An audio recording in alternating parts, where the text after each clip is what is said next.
there's power in taking a photograph. There's power in being an artist. It's the Phoenix Film Revival Podcast.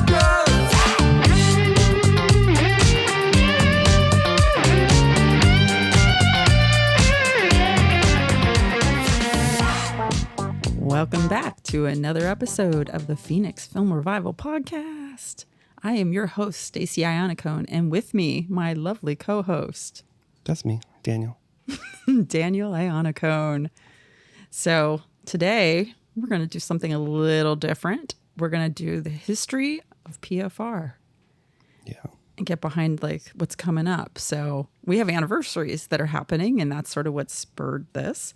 We've been around actually weird amount of time. I personally have only been around for 5-ish, something like that. Yeah. Maybe a little more.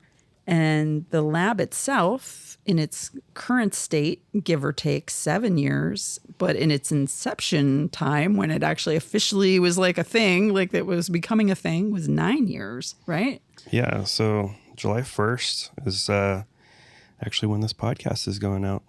So today will mark the 7-year anniversary of us being on Grand Avenue, which is exciting. We got through our 5-year mark and we got through COVID and a bunch of other things and kind of molding and changing. But yeah, 7 years on Grand Ave. And we started this project. I say we, because I guess it's like a community-based thing. It wasn't just me, but it was a lot of other people, which we'll go over here in a little bit. We started this thing back in 2016, and that was when our first Instagram post went out. And yeah, it's been a long road. It has. So Yeah. I think it's good to kind of acknowledge that stuff because, as we know, it's not easy for anybody. Yeah. And it's especially not easy if you're actually trying to keep like a brick and mortar, any version of a business. I mean, I always say with us, like, I guess we're a small business, but it also feels a little bit like we're a micro business at the same time. Like, Yeah, it's just, we're not there full time, but Pretty much now it's just Stacey and I running running the show here at PFR. And we get a lot done, and we make a good couple that's able to I hope so. to keep it rolling. We have our challenges, but Everybody does, but we do good. I think we complement each other, so it's good about that. And we both love the lab, so I don't think Dan would, I think, not be able to be with somebody that did not like the lab. I think that would be very difficult. it's very true. No, I love it just as much. Yes, this is super exciting for us. I think just because we're sort of at a turning point a little bit. I think with the lab. Yeah, and we've got some exciting news to share with you guys, but you're gonna have to listen to the rest of this podcast to get to that part. Make them wait. We might split this into a second podcast, a second session. See where it section. goes. We'll see how it goes.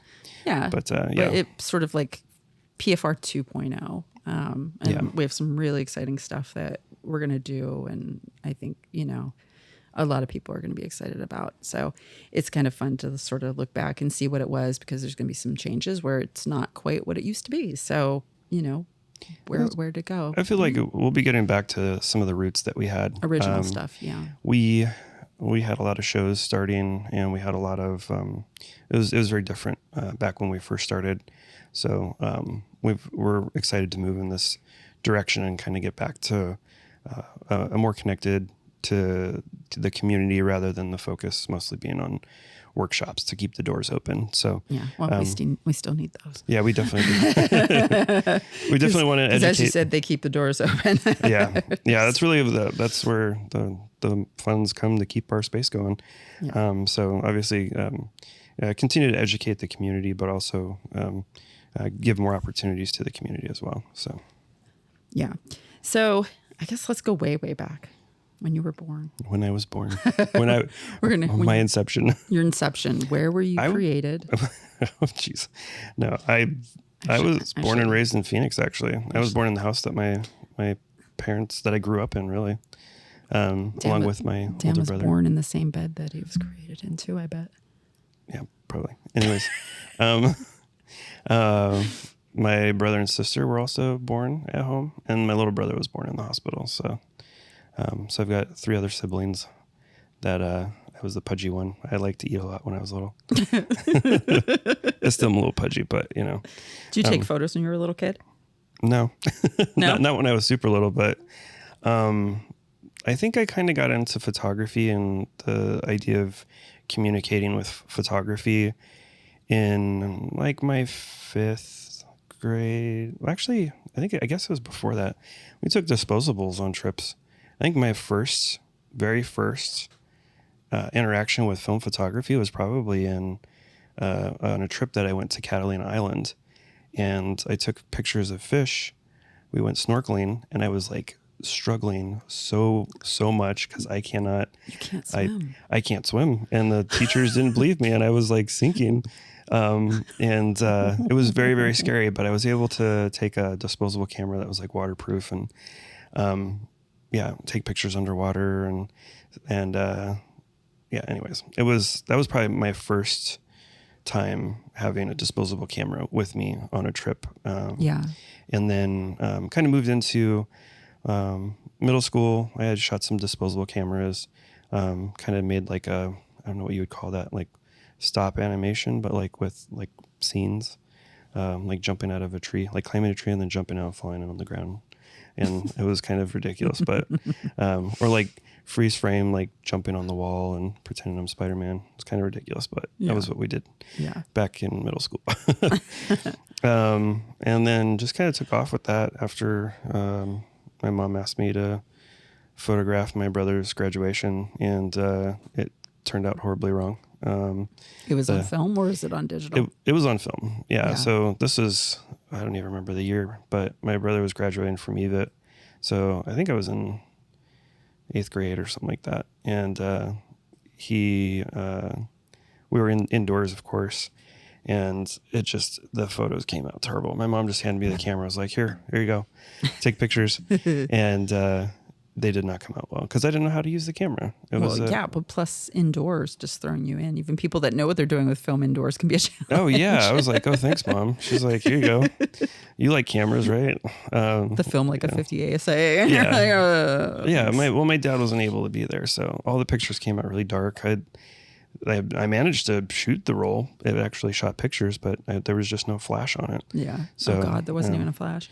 No, it was terrible. But anyways, I've learned from then. So, and then I took classes in high school, and I took a photography class, and it was mostly like visual communication. I started to branch off and go different directions with visual communication.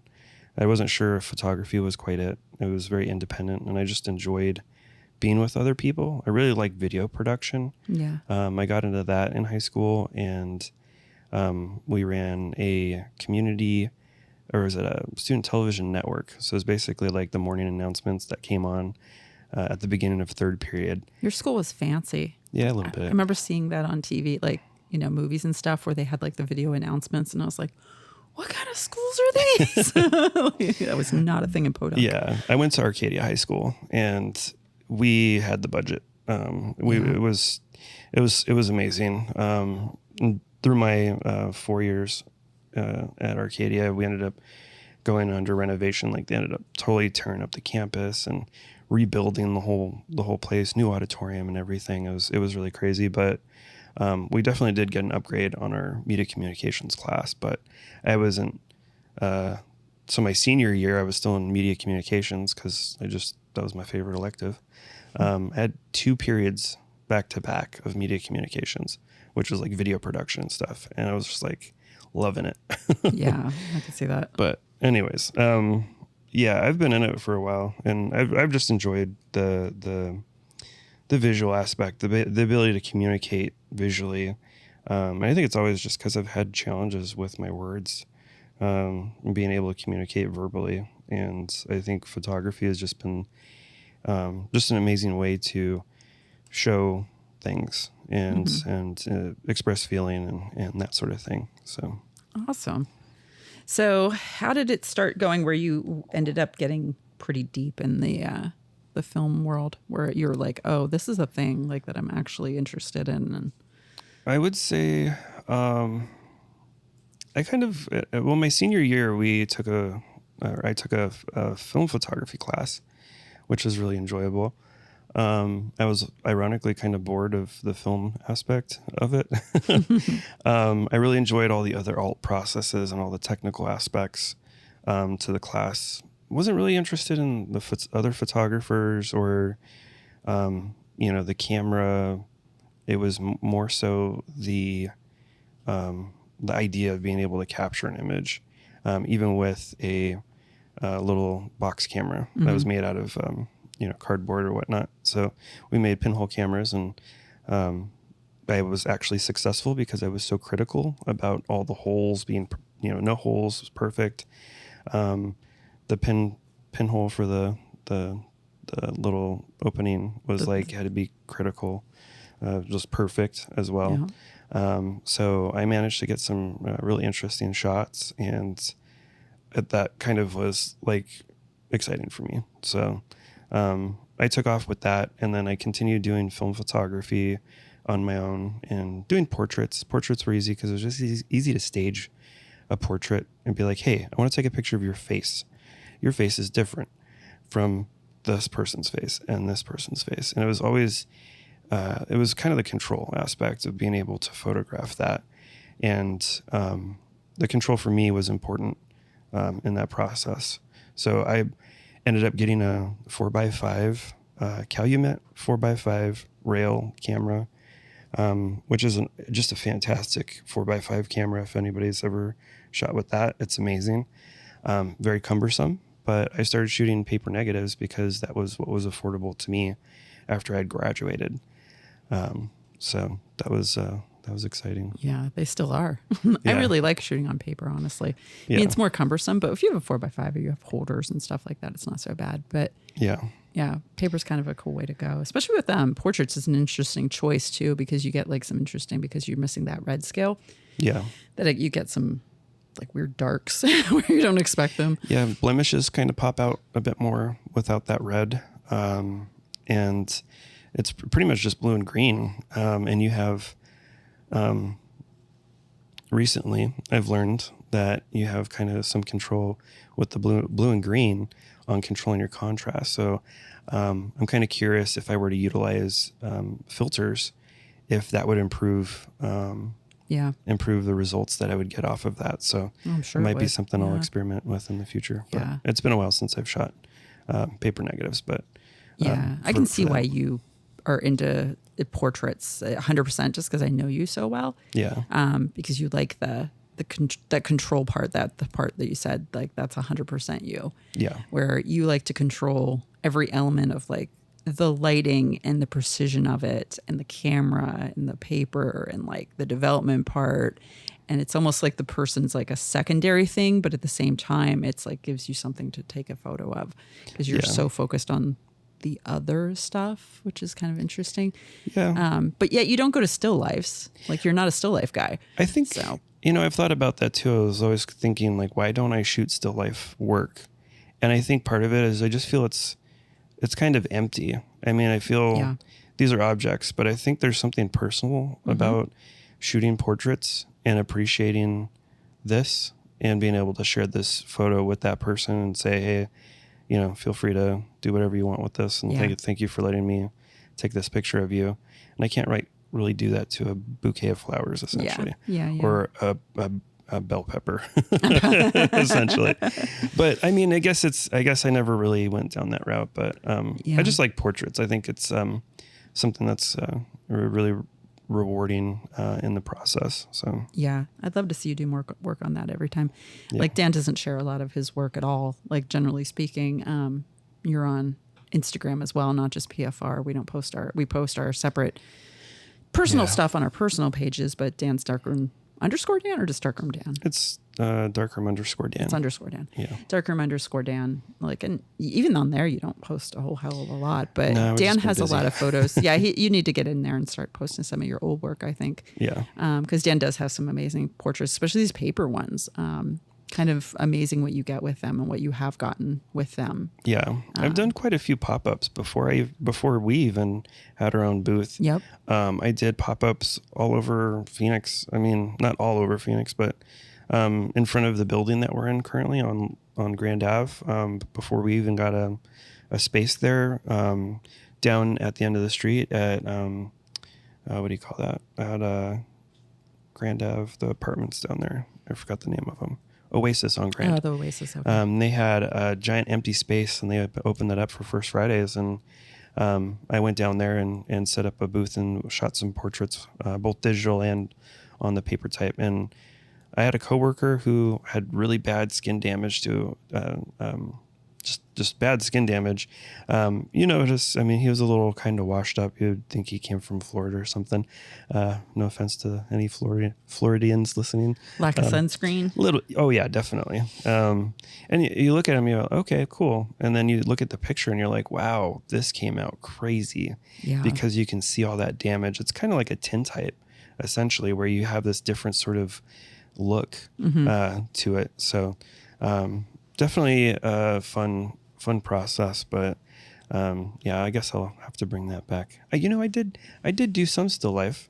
Yeah. I did actually. I did a project where I took the positive and the negative and I put them together to kind of show that, and I framed those. Oh, okay. Yeah, I did do a little bit. I have seen those. That's right. I did see those. Yeah, it was a few things. It was just random objects, a cactus, onion blossom. I tried doing some buildings and stuff as well, but it just wasn't quite as controlled as the portraits, obviously. So Yeah. and you need a lot of light for that. So Yeah. And then as far as the developing and everything, were you doing that previous in high school? Like you learned darkroom, like printing, so you learned out what the chemicals were for the paper and all of that? oh yeah. Yeah. I took that that pinhole aspect that we did, or the pinhole project that we did in high school, and just applied that same concept to this whole process. Yeah, I just had a with much the better cleaner, camera, yeah. sharper image because it was, being able to be controlled. And a lot of times my exposure time was, as much as like a bulb flash. And if I'm outside, it was like a 1/5 of a second, maybe a 20th of a second. So it was actually not too bad. Yeah. That paper's slow, but Yeah. because it's like what, like 12-ish? Between 6 and 12, depending yeah, somewhere on, in there. on Yeah. So if the you got type of enough light though, you're in pretty good shape. Yeah. Yeah, for sure. So you were doing that more than actual film. When did you start shooting film and start like developing film? And I would say kind of after that. I was really enjoying the paper negatives, but then I joined a Facebook group, AZ Film Photo Club. is that still a thing? I'm not sure. I'm not on Facebook. Was it only Facebook? I would imagine it's still there. It's only on Facebook. It wasn't on Instagram. Yeah. And there was a handful of people that were the what do you call those, mods, I guess, that ran that and were very enthusiastic about film photography and had a lot of insight and knowledge and were connected. So essentially I had posted on a national Facebook page. And there was a person that's like, oh, you must be from Arizona because there's like a saguaro in your picture. And I was like, yeah, I am actually. I'm in Phoenix. And they're like, you want to join this group? And I got this invite to this like group that I wouldn't be able to find because it was kind of hidden. Yeah. It was, I think there was like 200 people in this group. And it was just like, wow, this is awesome. There's like people here in Phoenix that shoot film. This is great. So I kind of got really involved with that group, and then started to shoot more film. And actually, when I was going to SEC, I took a class on photography. What do you call that? Photoshop class. Yeah. And anyways, I remember taking the bus one day to Ritz Camera, and I actually bought the same, I think it was a Nikon F75, which was essentially like the film body version of the digital camera that I was shooting with, the Nikon D60. And so the lenses were interchangeable. Which is nice. And I was like, oh man, this is awesome. Now I can shoot film again. And it was like, the body was like nearly identical as far as shape and everything, and super easy to use. It was a brand new body that I got for like $200, I think it was, or $150 or something like that. But anyways, yeah. So Awesome. then I got back into film then. I was Yeah. like, this is fun. I can develop at home. Yeah. Did you ever send any? I did. Out a I little actually, my first frames that I shot on film, I were I think it was C41. I think it was Portra, and it was 4x5, and I shipped those off to the darkroom.com. And I think I also had like maybe a couple other miscellaneous rolls. And at the time, the darkroom.com was like the place to go. Yeah. A lot of the local labs didn't exist anymore. There were a few, we had to know about them. The advertising wasn't the greatest. Obviously, Tempe Camera was around. And I had a few challenges there with the developing. There was a roll that got lost, and not a big deal. It's something that happens. Scared you off. Yeah, a little bit. It does that. Yeah. Yeah. Like it's like mistakes happen, but when it does, and you're like, Yeah, it was a I bit of get a it. bummer, but I figured, I'd try the darkroom.com, especially with the 4x5. And I also shot a roll of 110 as well. And at that time, I don't think that Tempe Camera was doing 4x5 color. So I shipped off to the darkroom.com, and it was actually a picture of a Saguaro off one of the trails or by, what do you call it? Superstitions. So, yeah. Awesome. yeah. So I guess you fast forward a little bit, you're shooting all by yourself, and do you start linking up with other people, other groups minus this group, or? This show kind of, or what do you call it? The group was really enthusiastic, and they essentially wanted to. And what year was this, by the way? This would have been. This was like 2015. 15. Okay. Yeah, 2015, 2014, 2015, 2016 area time frame. Yeah. There's a handful of people in that group that are like, yeah, we don't have a dark room in Phoenix. It'd be nice if we had a community space where we could actually, develop film and use a dark room and make prints and that sort of thing. And the only place that I was aware of was Art Intersection over in Gilbert. And for me, it was just a challenge to be able to get there. I had an old clunker Buick, 91 Buick Century. Nice. Which was just terrible. Everything was falling apart, but I could get it from point A to point B. And I finally gave up after it had rained and the windows were down and all the cushions got just soaked. It was terrible. Did it turn into a Chia Pet? Oh my God. Or biohazard pet. It was not good. So, but that car was I got it for $500. Couldn't beat Can't that beat price. that. Yeah. And I drove it for like, I don't know, 6-7 years. So That's a great buy. Holy crap. hell yeah. $500. That's I had to really make good. payments on it. That's how broke I was. But you do what you got to do. But yeah, that one kicked the can. And at the time I was struggling to be able to travel, riding a bike and stuff at that point in time. Yeah. So Here. Jesus. yeah, it was brutal. Was the group that you were meeting up with and these folks, were they all kind of in the same boat as you as far as where they were photography wise, or was it a whole big mix of people? It was a big mix of people, actually. That Yeah.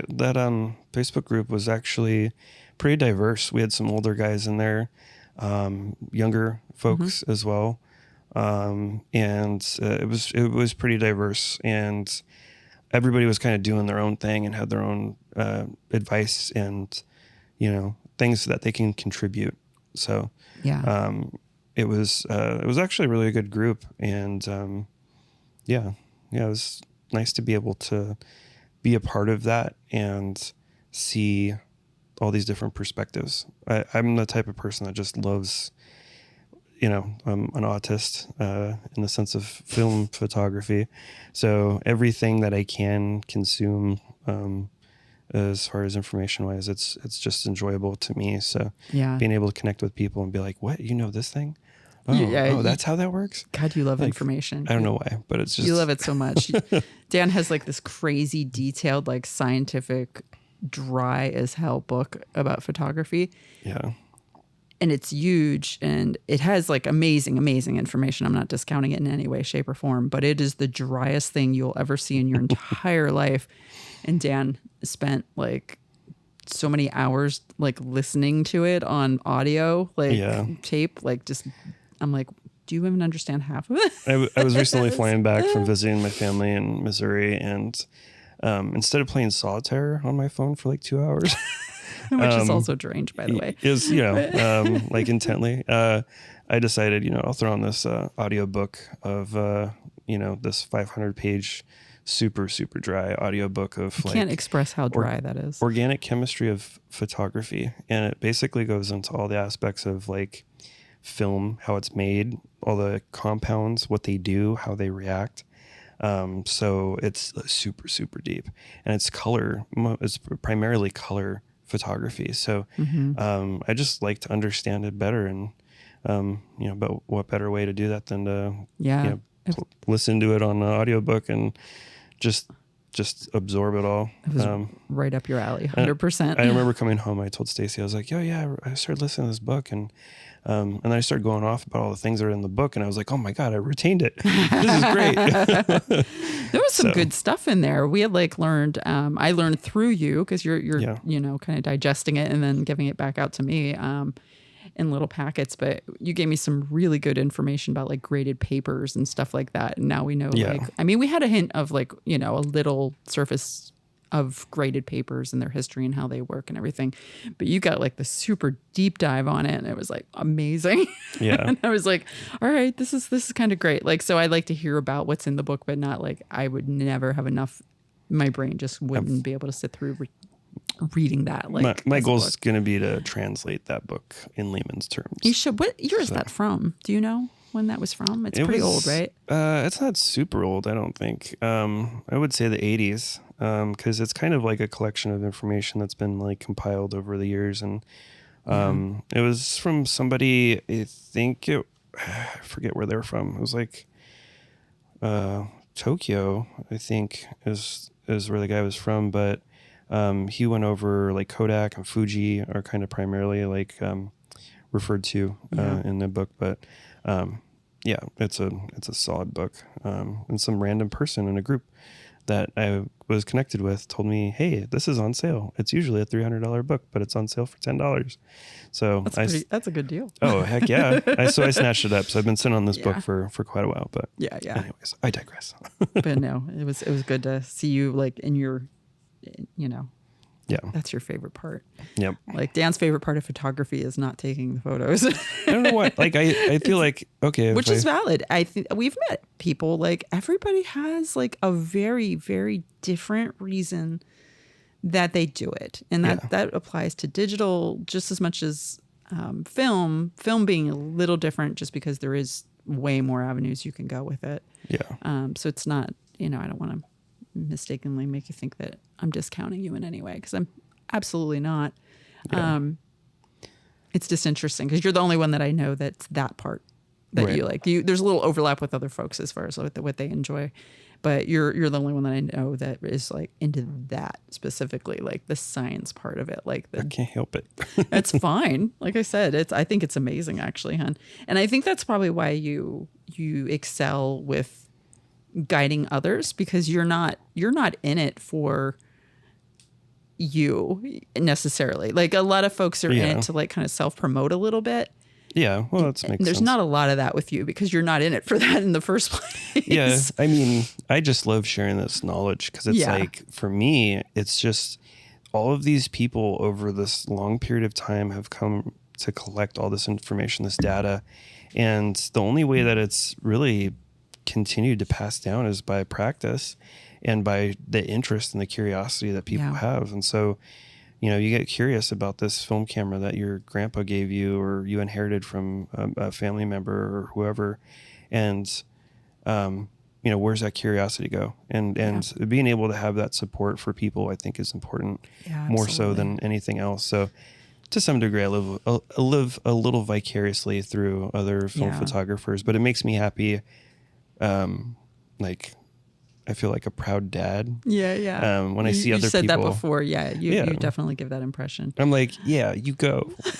Take that, and make the most amazing picture. So it's rewarding when I see people be really successful, just because that's just who I am. Yeah. It's also so important to have that kind of knowledge passed as well, because Yeah. a lot of the knowledge is really just like, oh, this camera, oh, like, even the film has died out because there's so little of what it used to be available, and darkroom papers and all of that. yeah. It's like such a fraction of what used to be a thing. And the knowledge base that's getting pushed along and given to everybody is sort of very limited.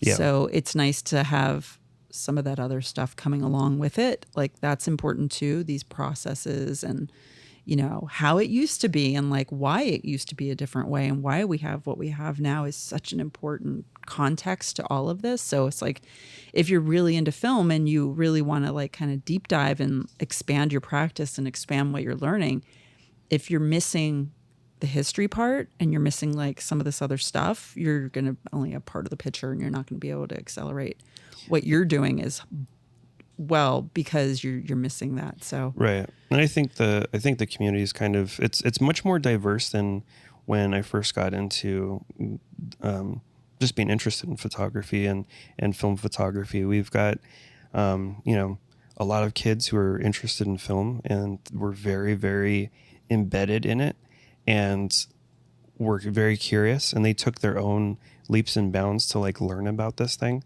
this concept. And then it expanded because of that curiosity and that interest. And so we've got a little bit of what's essentially like a trend that's come along to kind of lift this up. And there's also more resources for people across the country. A lot more dark rooms have popped up. Yep. And we've been able to see like this growth and,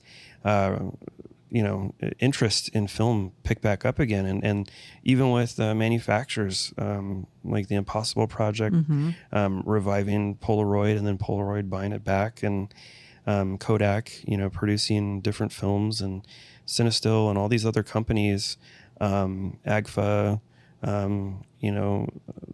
Filmforania, that just, bringing back these things and repurposing what it is they're doing to keep people interested. And it's just amazing to see how it's changed over time. And we're still in it. Yep. We still love it. So yeah, and it's so good to see because I think a lot of people are starting to realize that this digital life that we all lead is not as everything it's cracked up to be. It's still, and I think people are really looking to get back into more traditional ways of doing things, more hands-on, more imperfect things. And absolutely. I think that's just what's driving the whole thing. So it's really fun to kind of see it. It's interesting. You go from like, if you look at it as a history and what's been presented, it's like people get all this like, it has this peak and then it has a valley, but then it has this peak. So it's almost like going in reverse now, where people are getting, oh, this is film, and oh, this is darkroom, and oh, this is like historical processes. You're kind of going the other direction now on that, which is kind of funny. It's like, where does that go then? Well, I definitely have said that there's much more of a dichotomy now between the two. There's if you're doing something commercial, obviously shooting digital is going to be the most cost effective, easiest, efficient method. And commercial means that you're paying money. The goal is kind of money there. Obviously there's an art to it as well. Not putting down any creatives who, like interior decorator, like you got to be creative. You have to have that creative sense, and you have to be motivated to execute and be able to apply a cost to it. Or creative directors with, movie production or anything like that. There's that importance, but the cost in the film, the cost to develop it, and the lack of control in a lot of ways, just with a lot of parameters in that, makes film much more of an art in itself. It's become more unique in that sense, and it's enjoyable. But I think even people that are paying people and looking for photography are now finally starting to realize there's a difference in the look. Yeah, and absolutely. They're like, oh, do you do film too? And a few people we've talked to, they say that it's sort of a mix now. And like it used to be a little tiny mix. And then some people, they're getting even more. It's like kind of increased where people are more aware of it and being like, hey, could you do a little of this too? It's no different than just the experience. And then also we've got, I feel, many more people who are experienced with the film aspect, as opposed to being really focused on digital and thinking that's the future. We've got more people doing film, and so there's more options now because of that. And then it's just a line item, the cost of the film and the cost of develop. And then, there's a lot more labs now that are available to do development. And with a little bit more competition comes quality assurance with getting your film developed properly versus, you can't just keep spitting out bad rolls and still stay in business. So the competitions help with that as well. Yeah. And for everybody to be able to grow and do better. So, and there's some people that home process too.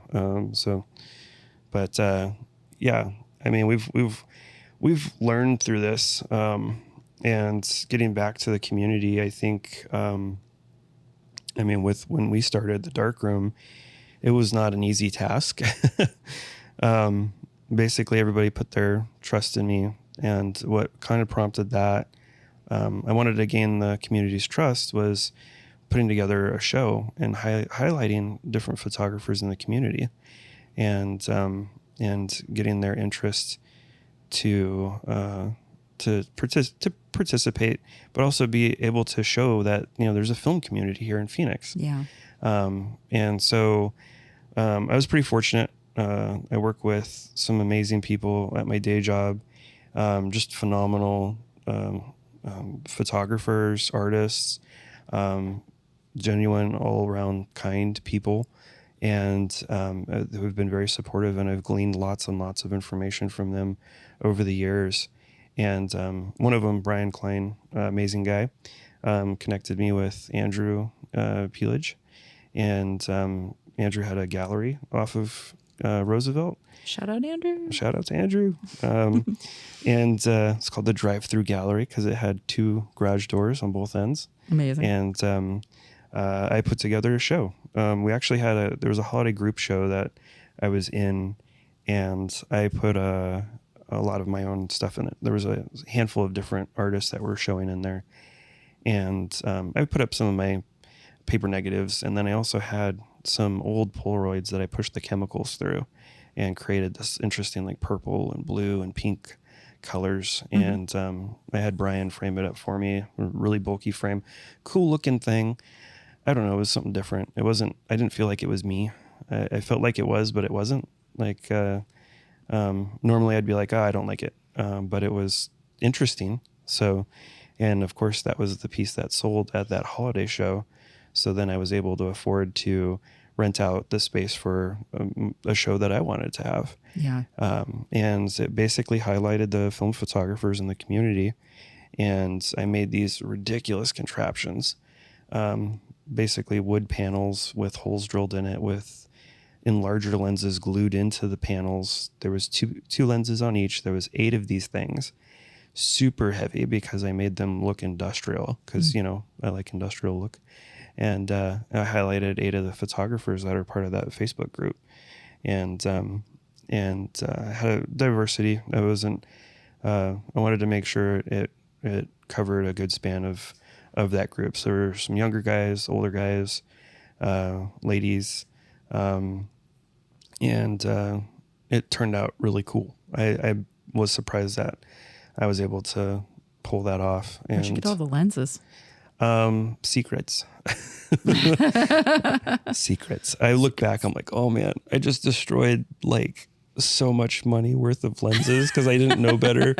I felt so bad. Were they destroyed going into them? Like, they weren't destroyed. They were siliconed in. So technically they could be cleaned, sort removed. of work. Yeah.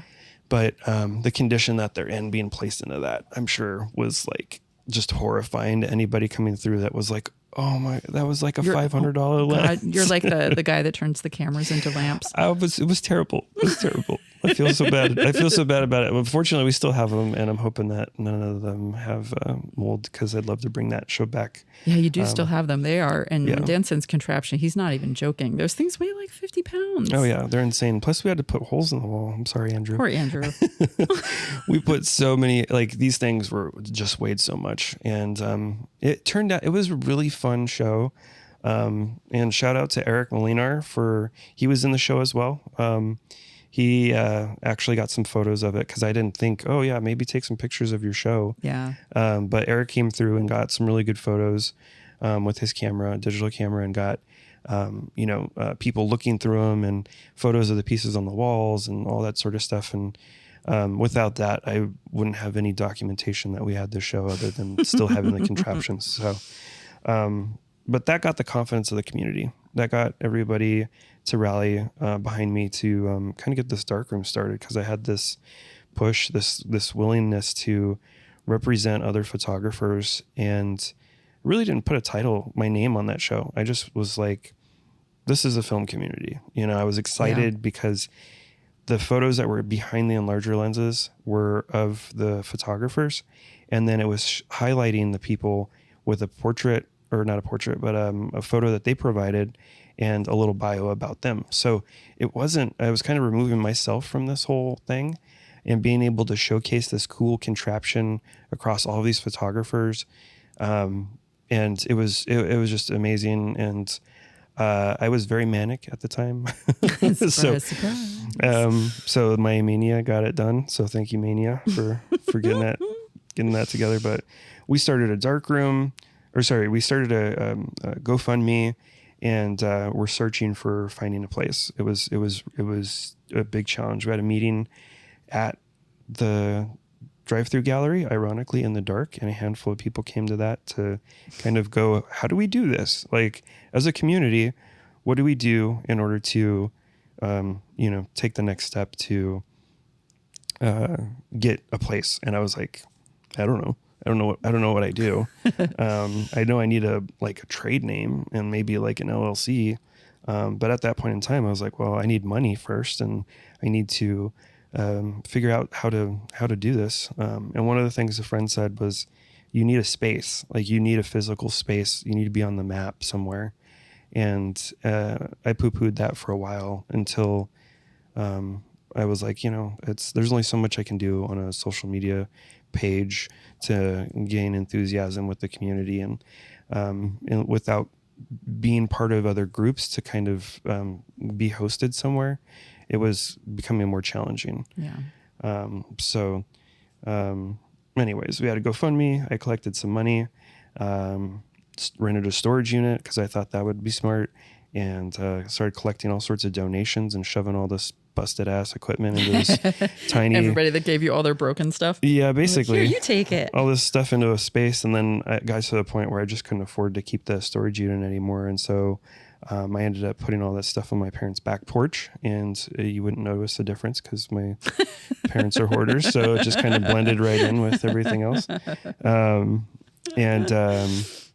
Anyways, yeah, and there's it took quite a while, and engaging the community and sharing people's work, having little giveaways and meetups at places was a huge part of being able to continue the enthusiasm and get people engaged in this project that we had essentially started. I keep saying we because I feel like it's the community is really who engaged this. Without their support, I wouldn't have been able to get to where I am. Yeah.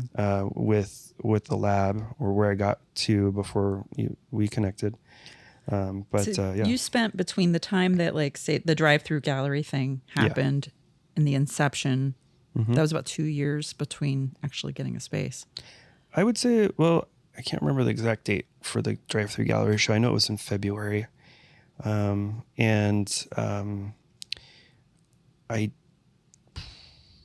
was about a year, I would say, from doing the GoFundMe, maybe a little bit more. Cause we did no, that's not true. That would have been 2 years. Yeah. You're right. You had 9 years. Yeah.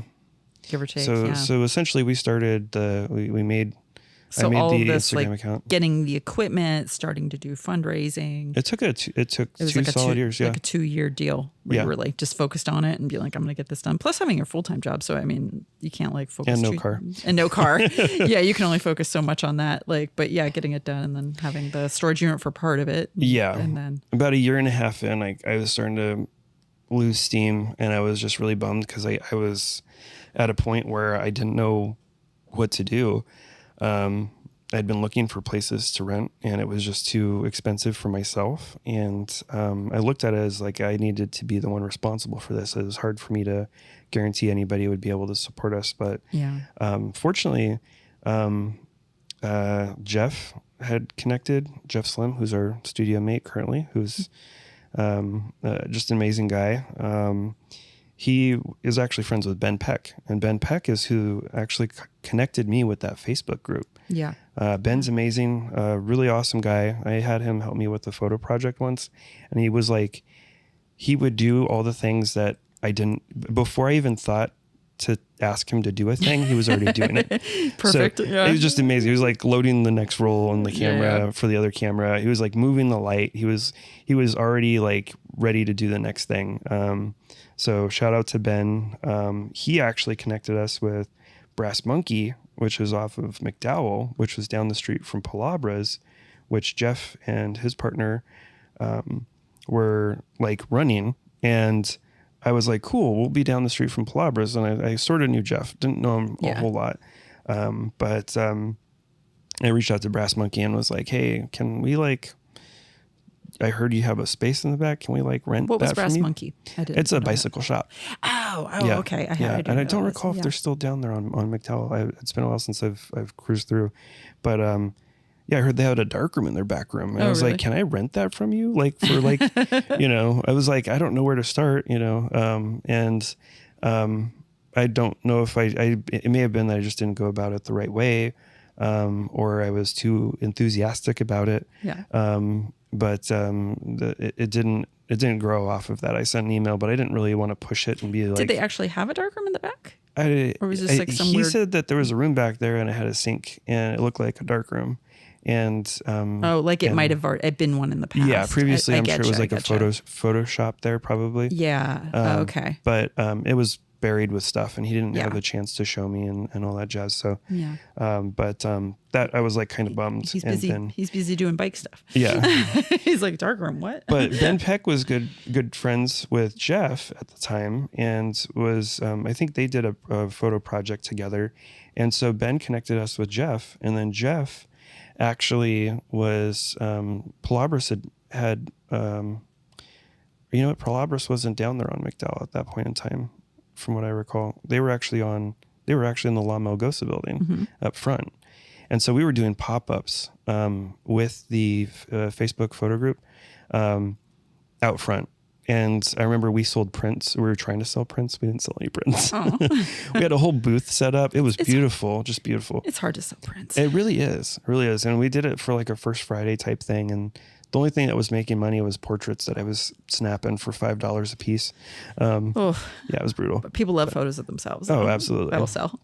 But yeah, we were doing portraits out front. I actually have a picture of Jeff somewhere that I got of Jeff and Chawa, and it was just amazing. I was like, oh, this is cool, and it was like just happenstance that we ended up becoming partners with Jeff in that studio in the back. So so we finally ended up getting a space, and it's funny because through all this, I knew I wanted to do workshops, and I ended up having a workshop at my apartment in Scottsdale, and I was sharing with my roommate Josh at the time.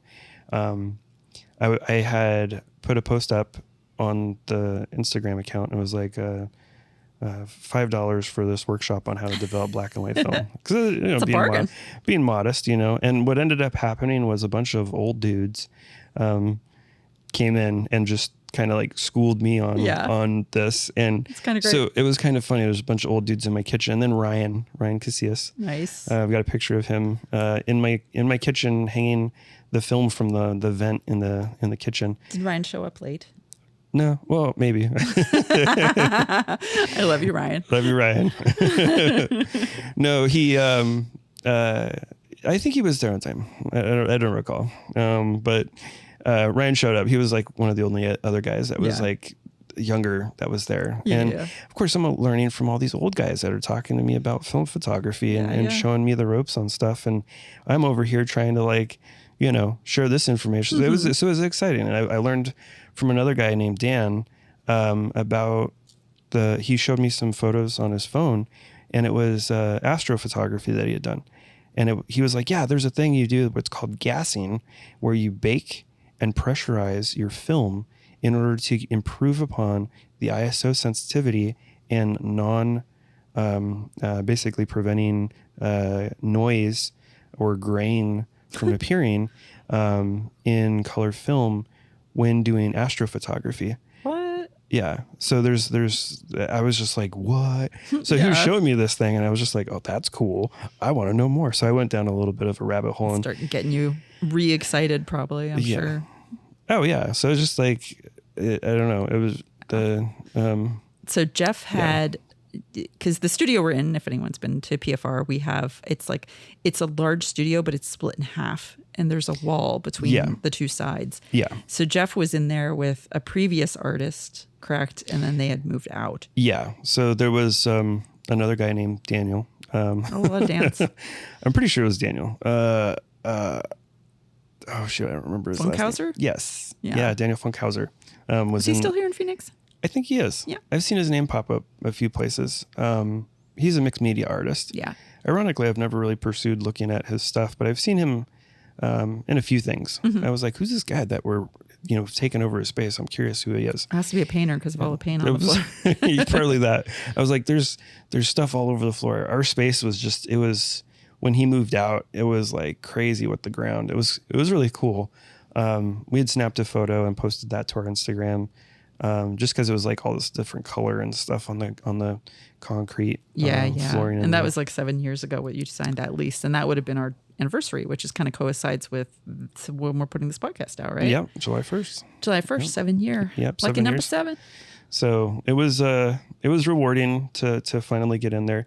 Coincidentally enough, so in order to, I guess, let me take a step back. So we signed the lease, which means that we had to pay rent now, and it was at the time affordable. I think I was spending about $125 out of my pocket, and then it was essentially about two something. I don't remember exactly the total price on it.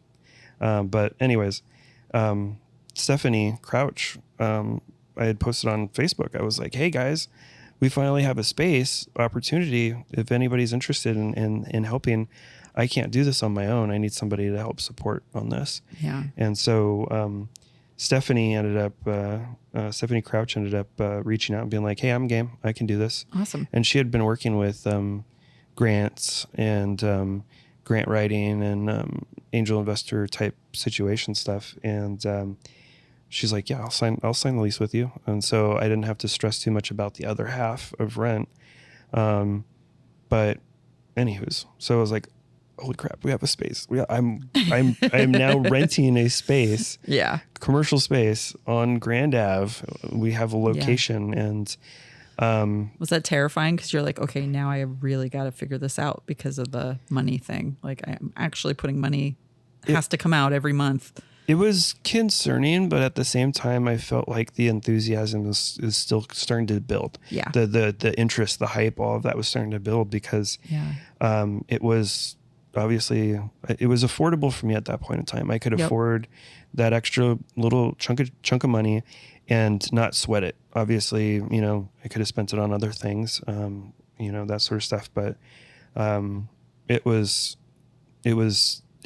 more exciting than it was stressful. Yeah. Because I knew there's so much more potential here having this location. Yeah. Did a lot of the community, because 2 years in film time is like, did a lot of people, they totally flipped over to new people?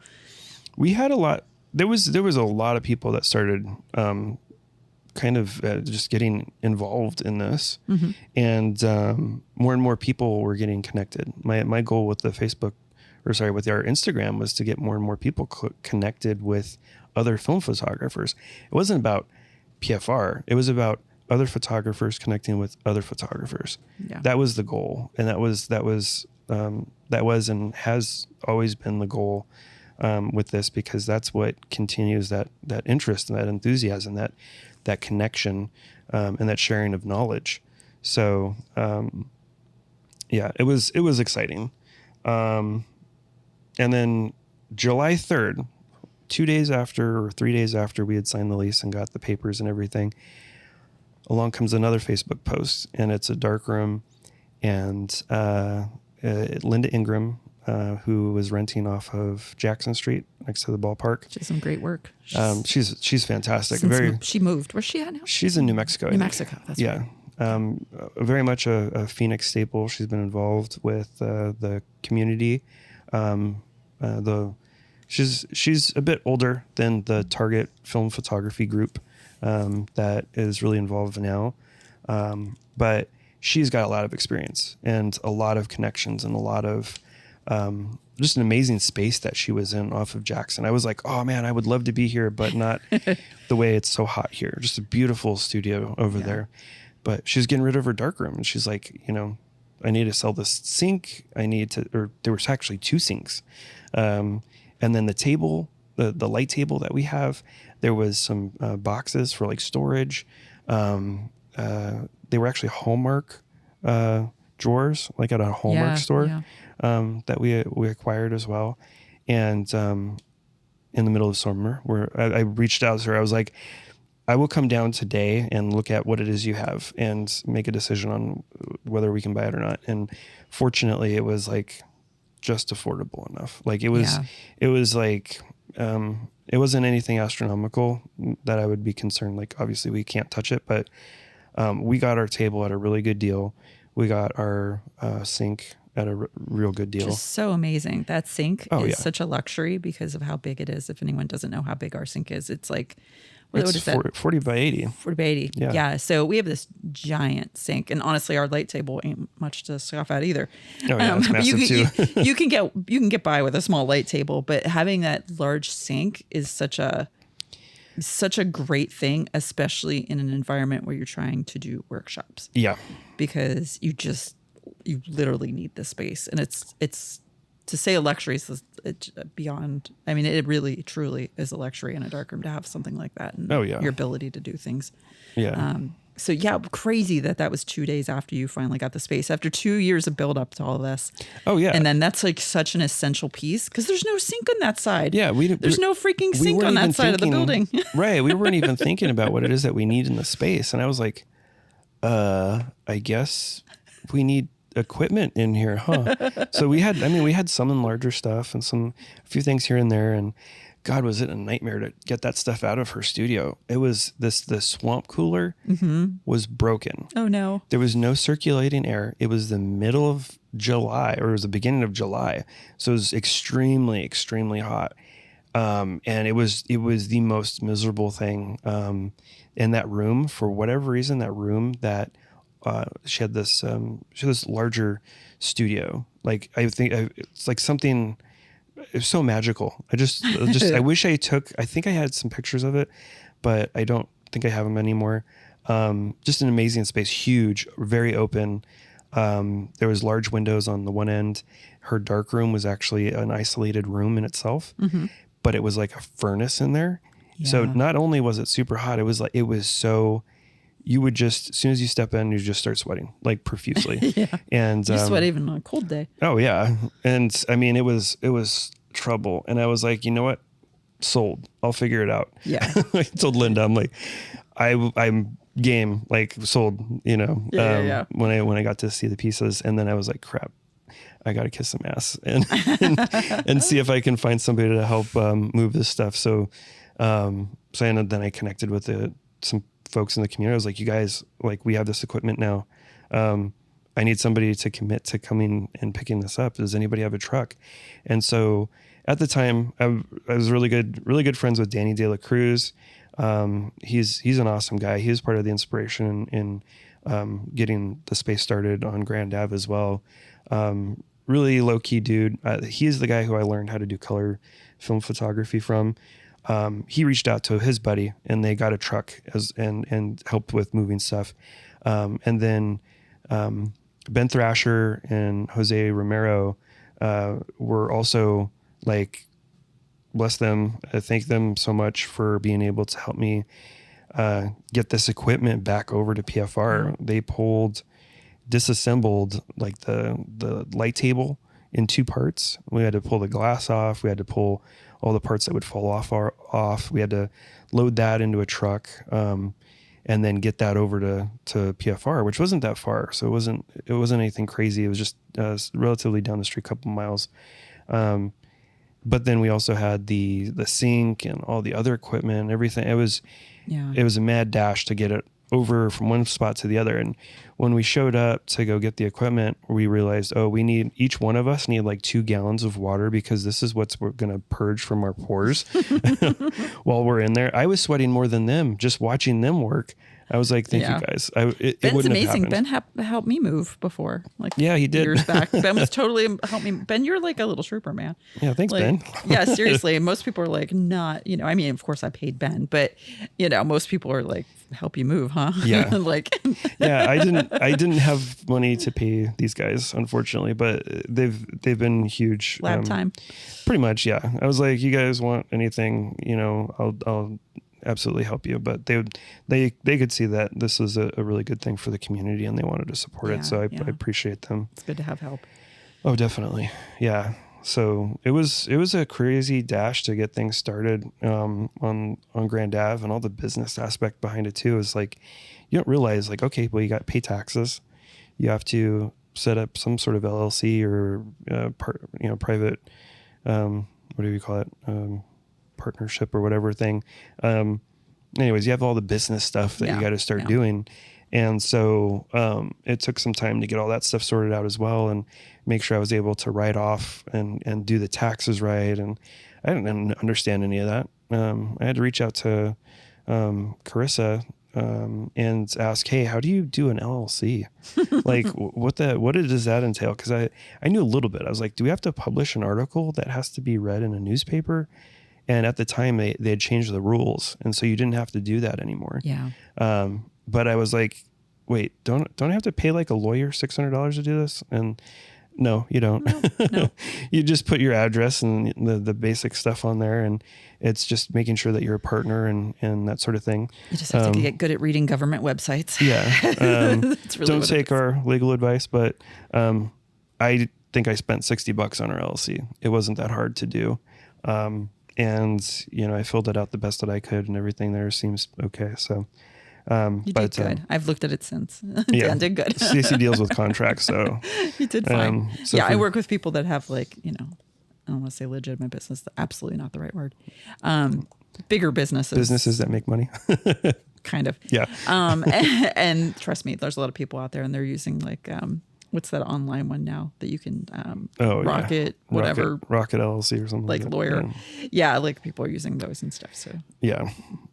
Trust me, nobody, like, there's a few people that are doing it through like actual lawyers and things like that. And we don't depending on your complications of your business, but you're fine for especially and what you were doing. It's self-employed in that sense, so it's nothing. I'm not a hiring employee, so it's something that I don't have to stress too much about. A little more basic for you, thank God. But so we finally got it going and had a space on Grand Ave, and we had our first Friday of November, which was actually November 2nd, 2018. It was the first time we had shown work in the space. Nice. And it was all the people who had contributed to get the project off the ground. I reached out to everybody who has been integral in getting PFR going, essentially. And I was like, I want to highlight you guys.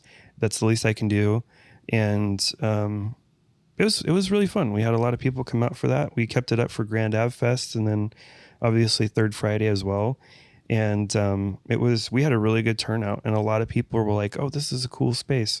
Even though, all we had in there was like a sink and a table, and we had to get the space organized. So it obviously took some time between July, which is miserably hot out, to November, being able to open and prep the walls and paint and do all that stuff. So, and then we had our first workshop, which was a color film processing workshop.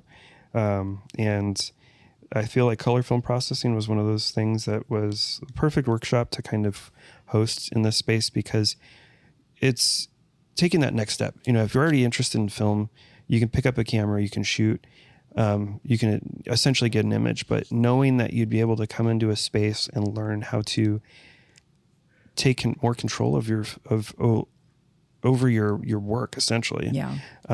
Was going to be huge. And Danny De La Cruz and I were just really good friends. He's since moved to Mexico. We used to do like taco night. So we'd do taco night and record podcasts. It actually is where we started our podcast as well. The original PFR The podcast. original version. Yeah. So Danny got me into podcasting, and yeah. But Did you talk? what's that? Did you talk, or was it more? It was so hard because like Danny would be like, "All right, here we go." He'd start the podcast, and then I would just clam up because I was like afraid Yeah. of hearing my voice. So it was Yeah. really hard. But I bet. Yeah. I did talk. There was some little talking in bit. there. Yeah. Yeah. Yeah, I mean, we sold out our first workshop, which was super rad. And then it was only, I think we were only charging like $40, which was just, Yeah. I was like, I just want to make enough to pay the bills. And then Yeah. it wasn't enough to pay the bills. So I ended up having to do more workshops. And then it was like, it just became so time consuming. So we've since had to increase pricing on these things and But also expand. the knowledge has grown though with all this with time. I'm sure Yeah. between then and now, the amount of actual knowledge and education behind all of it is intense. That's our big thing that we're always trying to do is, Yeah. we're learning as we're teaching. Yeah. We want to like make things. No, we've definitely Yeah. improved the film workshops. When we first started, we were boiling water on a hot plate, like we've mentioned previously. That'll get it done. That'll get it done. Yeah. Since then, the sous vides have Yeah, dropped in to price. be fair, yeah, So, sous vides have definitely dropped in price. It's So- much more affordable. People are Yeah. like, wait, what is this? but it's so much more efficient now with the lab and everything. We've got it down Yeah. to the science, essentially. It takes a teach. while to like kind of get that. I mean, even when Yeah. I met you, you were in a good spot, but at the same time, like even in the 5 years or so that I've been with you, like it's just been Yeah. refine. Yeah. You just have to keep doing that. Yeah. It was a lot of improvement. It was just me essentially Yep. doing these workshops. So it was hard for me to have any,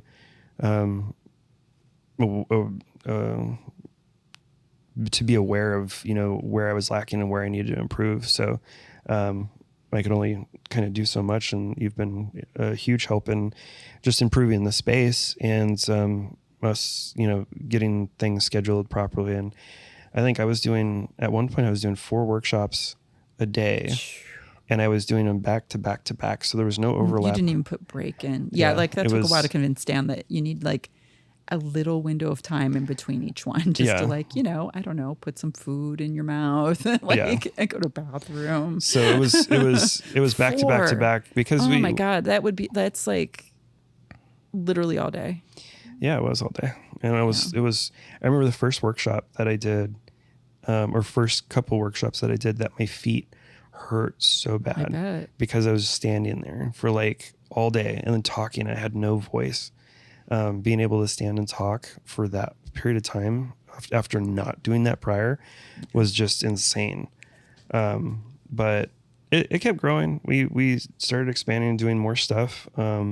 We did photo walks. So we connected with Copper State Film in October. It was December. Yeah. So November we had the opening. And then in December we connected with Copper State Film, which was essentially an account hosted by Cooper. And he was basically sharing film photography of people in Arizona. Yeah. And even beyond in some cases. And we did a walk from Gracie's Tax Bar over to Phoenix Film Revival. And then we took a picture in the backyard on 4x5, both in black and white and on slide, Ektachrome slide. And so we have that with this little group that we had collected to do that walk. That was a pretty good group. So that was the first official PFR walk, would you say? Was that one? Collaborative walk, yeah, I would say so. Yeah, there's a fair amount of people in that picture. Yeah, I've got a video somewhere of everybody walking down the street, and I think some of those people dispersed before the photo was taken. Always But happens. Yeah. I was up on that ladder again with that crazy ass tripod. Dan's like 20-foot tripod. Yeah, and we used a strobe. We had 2 strobes set up, but one of them didn't fire. And Yeah, it's everybody's a 'cause- little Rembrandt-y. yeah, It still looks good. Yeah, I was like, well, you can see everybody's face for the most part. So, but yeah, we had a photo walk. I actually got interviewed by KJZZ. Was that the sound thing? It was. That was the sound Sounds one. of the City. Which was such a strange one for a dark room. You had to have like, because you don't like, generally speaking, I don't think of like, Yeah. so that was like, if you're not familiar with Sounds of the City, it wouldn't be really an interview as much as you're just listening to somebody do their thing. Pretty much. And there's right. not like a ton of noise. Like, I was like, all right, I just, like stream of conscious for me, but thinking of all the different things, I was like, okay, cool. We've got like enlarger buttons. We have cracking open the canister of the film. We have pouring the chemistry. trying we to have be like as loud as possible. yeah, basically. Like, we have adjusting the enlarger. We have flipping through like the empty and negative things, closing the binder, all these different things. Yeah. Using the guillotine cutter. Like, I was able to just kind of like suddenly become a, what do you call it? Foley artist. And I was like, Playing with all that, yeah. basically. And really I was just funny. like, this is cool. It was a really fun little interview, and that's still up on Yeah, I was going to KJZZ's. say, you can still find it. I've listened to it. Yeah. And then our first official group show where we had people submit was a portrait show, which I thought was fun. And we had 42 pieces for that Nice. show. And everybody came in, dropped it off. I don't remember exactly how I managed to coordinate that many pieces being dropped off. That's a lot. 42 is a lot. 42 is a lot. And we put it all in this one section on one wall.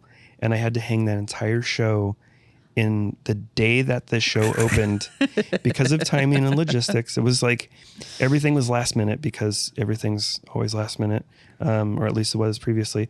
Being able to get all the pieces and then being able to hang everything. So I had to put up all the big pieces first, and then I started filling in with the basically by size. I just kept going and going and going until I got smaller which and is a smaller. good way to go about that. Yeah, and I kind of came up with that. I didn't look it up or anything. I was just like, I guess this would make sense to do this route, and it worked. I was surprised. Like everything started to fill out in the wall. I think I took it from like this one guy who said, you put marbles in a jar first, then you put sand into the jar after that, and then you put water. And if you do it in that order, there's always room to continue to fill. And it was kind of like, the big stuff you start with first, the smaller stuff, and then the smallest stuff, and that fills out that space. And I kind of took that perspective on it, and just it worked. It just happened to work, and it was a very busy wall. Nobody had tags. It was all just like piled in together in this like just homogeneous strip that was eye height on the wall essentially. But it looked good, and we had a good first Friday, and I didn't eat until like midnight that night. Probably the best meal ever. Oh yeah. And then we kept going with it. We had open lab that we started doing as well, allowing people to come in, use the space and develop and make darkroom prints. And I came up with a membership plan, and then we started our Patreon. Our Patreon actually was where we got that start. We figured, okay, well, on Patreon, we can just have people sign up, and the numbers would help encourage other people to support us on Patreon. So they didn't necessarily have to have a membership, but we had this transparency there of being able to show the community that we have support from the community on this, and being able to continue with this project that we had going. And so it made it much less stressful, because at that point, then I could relieve myself of having to then spend my own money and all of my time on the lab to just my time on the lab, and have the community support what it was that I was doing. Because I really wasn't pulling any funds from this. I was also afraid of getting in trouble tax-wise, pulling any money from this project, because as soon as I did that, then I had to account for it differently.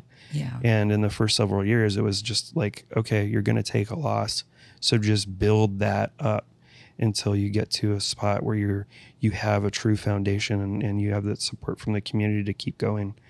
So we just kept going with it, and we did a lot of fun stuff. Obviously, more and more donations, got a lot of cool things and stuff that I never knew existed, and that just kind of ignited my interest in going to antique stores and looking for stuff that looked like it was darkroom related. What I was is like, that? Is that a darkroom thing? like Stacey and I went to Call It Antique, and she saw a tripod, and I was like, oh man, that is like the epitome of the tripod. That is like the perfect tripod. Beautiful tripod. It's a dark stained wood with brass fittings, with the flat very top. pretty. It says Graflex on it. Like just an amazing tripod, and it's the type that's just like an old school tripod, and it's a really old one, but it works, and we use it for our portrait booth. But in addition to that, there's like a camera on top of it, and we're like, "What is this?" Yeah, And because it didn't. At first, you're like, "Is that a movie camera?" Because it kind of looks movie camera-ish. So I could see there's a huge magazine and stuff, and then I was able to find like a tag on it and look it up, and then I just went down the rabbit hole of like, "Oh, this is crazy! This is a camera that takes pictures like over and over and over again. This is designed to take 1,635 millimeter photos. Like you could take half of that, like 800, 750, 800 full frame photos, or you could do 1,600 half frame photos with one roll of 100-foot black and white or color film or slide film, whatever. It doesn't matter. It would basically take a whole 100-foot roll of film.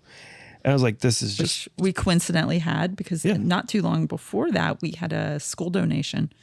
And I went out to Mesa. Was it Mesa? I went to a high school in Mesa. Yep. And they were literally getting rid of all this darkroom stuff. And a couple of the boxes, it had many, we still have many of them. 100-foot rolls of black and white film. Yep. And they're all in great shape. Yeah, they're all... And we still have many of them left. And we've gone through a ton of them. But we had coincidentally, and it's like, I remember seeing it and I was like, what is this? Yeah. Stacey's like, I got a bunch of stuff, and it was actually a lot of paper too. A lot of paper. Inkjet paper. Beautiful inkjet paper though. Like not just... It's fantastic. It's all Ilford Galleria really paper. Really nice Ilford paper. Yeah. So obviously we got to utilize that for the lab to continue utilizing it. Because using the product, using the film, but also, contribute that back to Phoenix Film Revival in that sense. So donations have been fantastic. And it's just been amazing to get this gear that would normally go into a dump and be able to utilize it in our space. Yeah. And when we can't use it, we're able to get it in the hands of people that want it or need it. And it's like the thought of any of that stuff having to go to the dump is... When Stacey came on board with the lab, she actually had, we had 8 enlargers, all in disarray. And we were able to donate it to a friend who was able to utilize that for, I think, one of the colleges or their own personal space. I don't remember exactly what it is, but I'm like, at least those didn't go in the dump. Like they don't make those anymore. If you try and buy one brand new, it's like $2,000. It's so expensive to buy them new. It's so funny because you can get them free all day long. If you ever want darkroom equipment, just hang tight. Yeah. Go up to Sun City. Yeah. Check out the paper. just stay connected with the community and you'll find stuff. You absolutely don't have to pay big money for any of it. Request out, but it was just kind of amazing.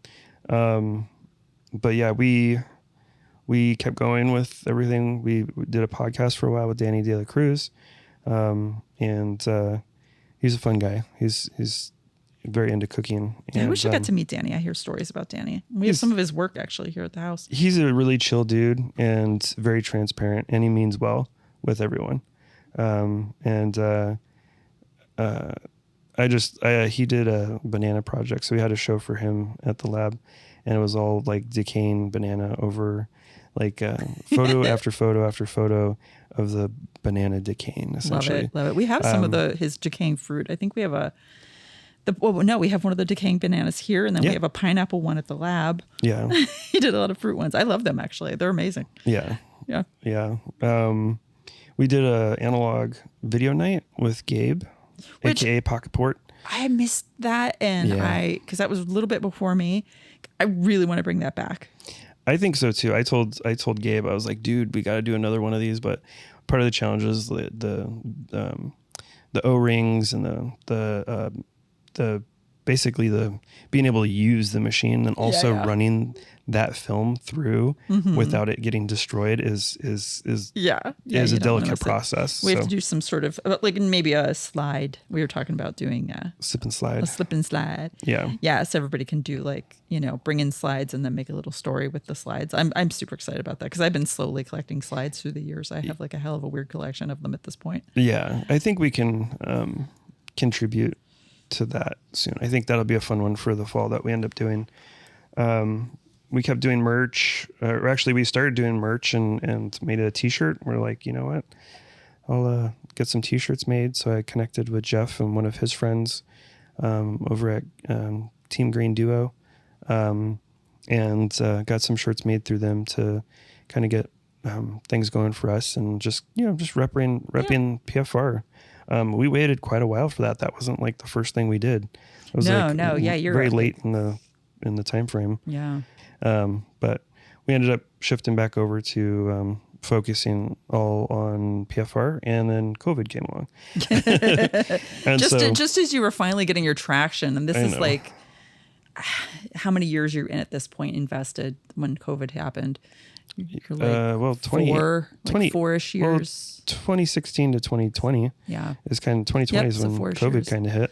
Yeah. So we ended up shifting gears. We were very involved with doing open lab, and we really weren't supposed to be having people in the lab. And makes sense. Obviously, there's a virus going around, and Yeah. so I ended up shifting. Arizona technically didn't care, but Yeah, true.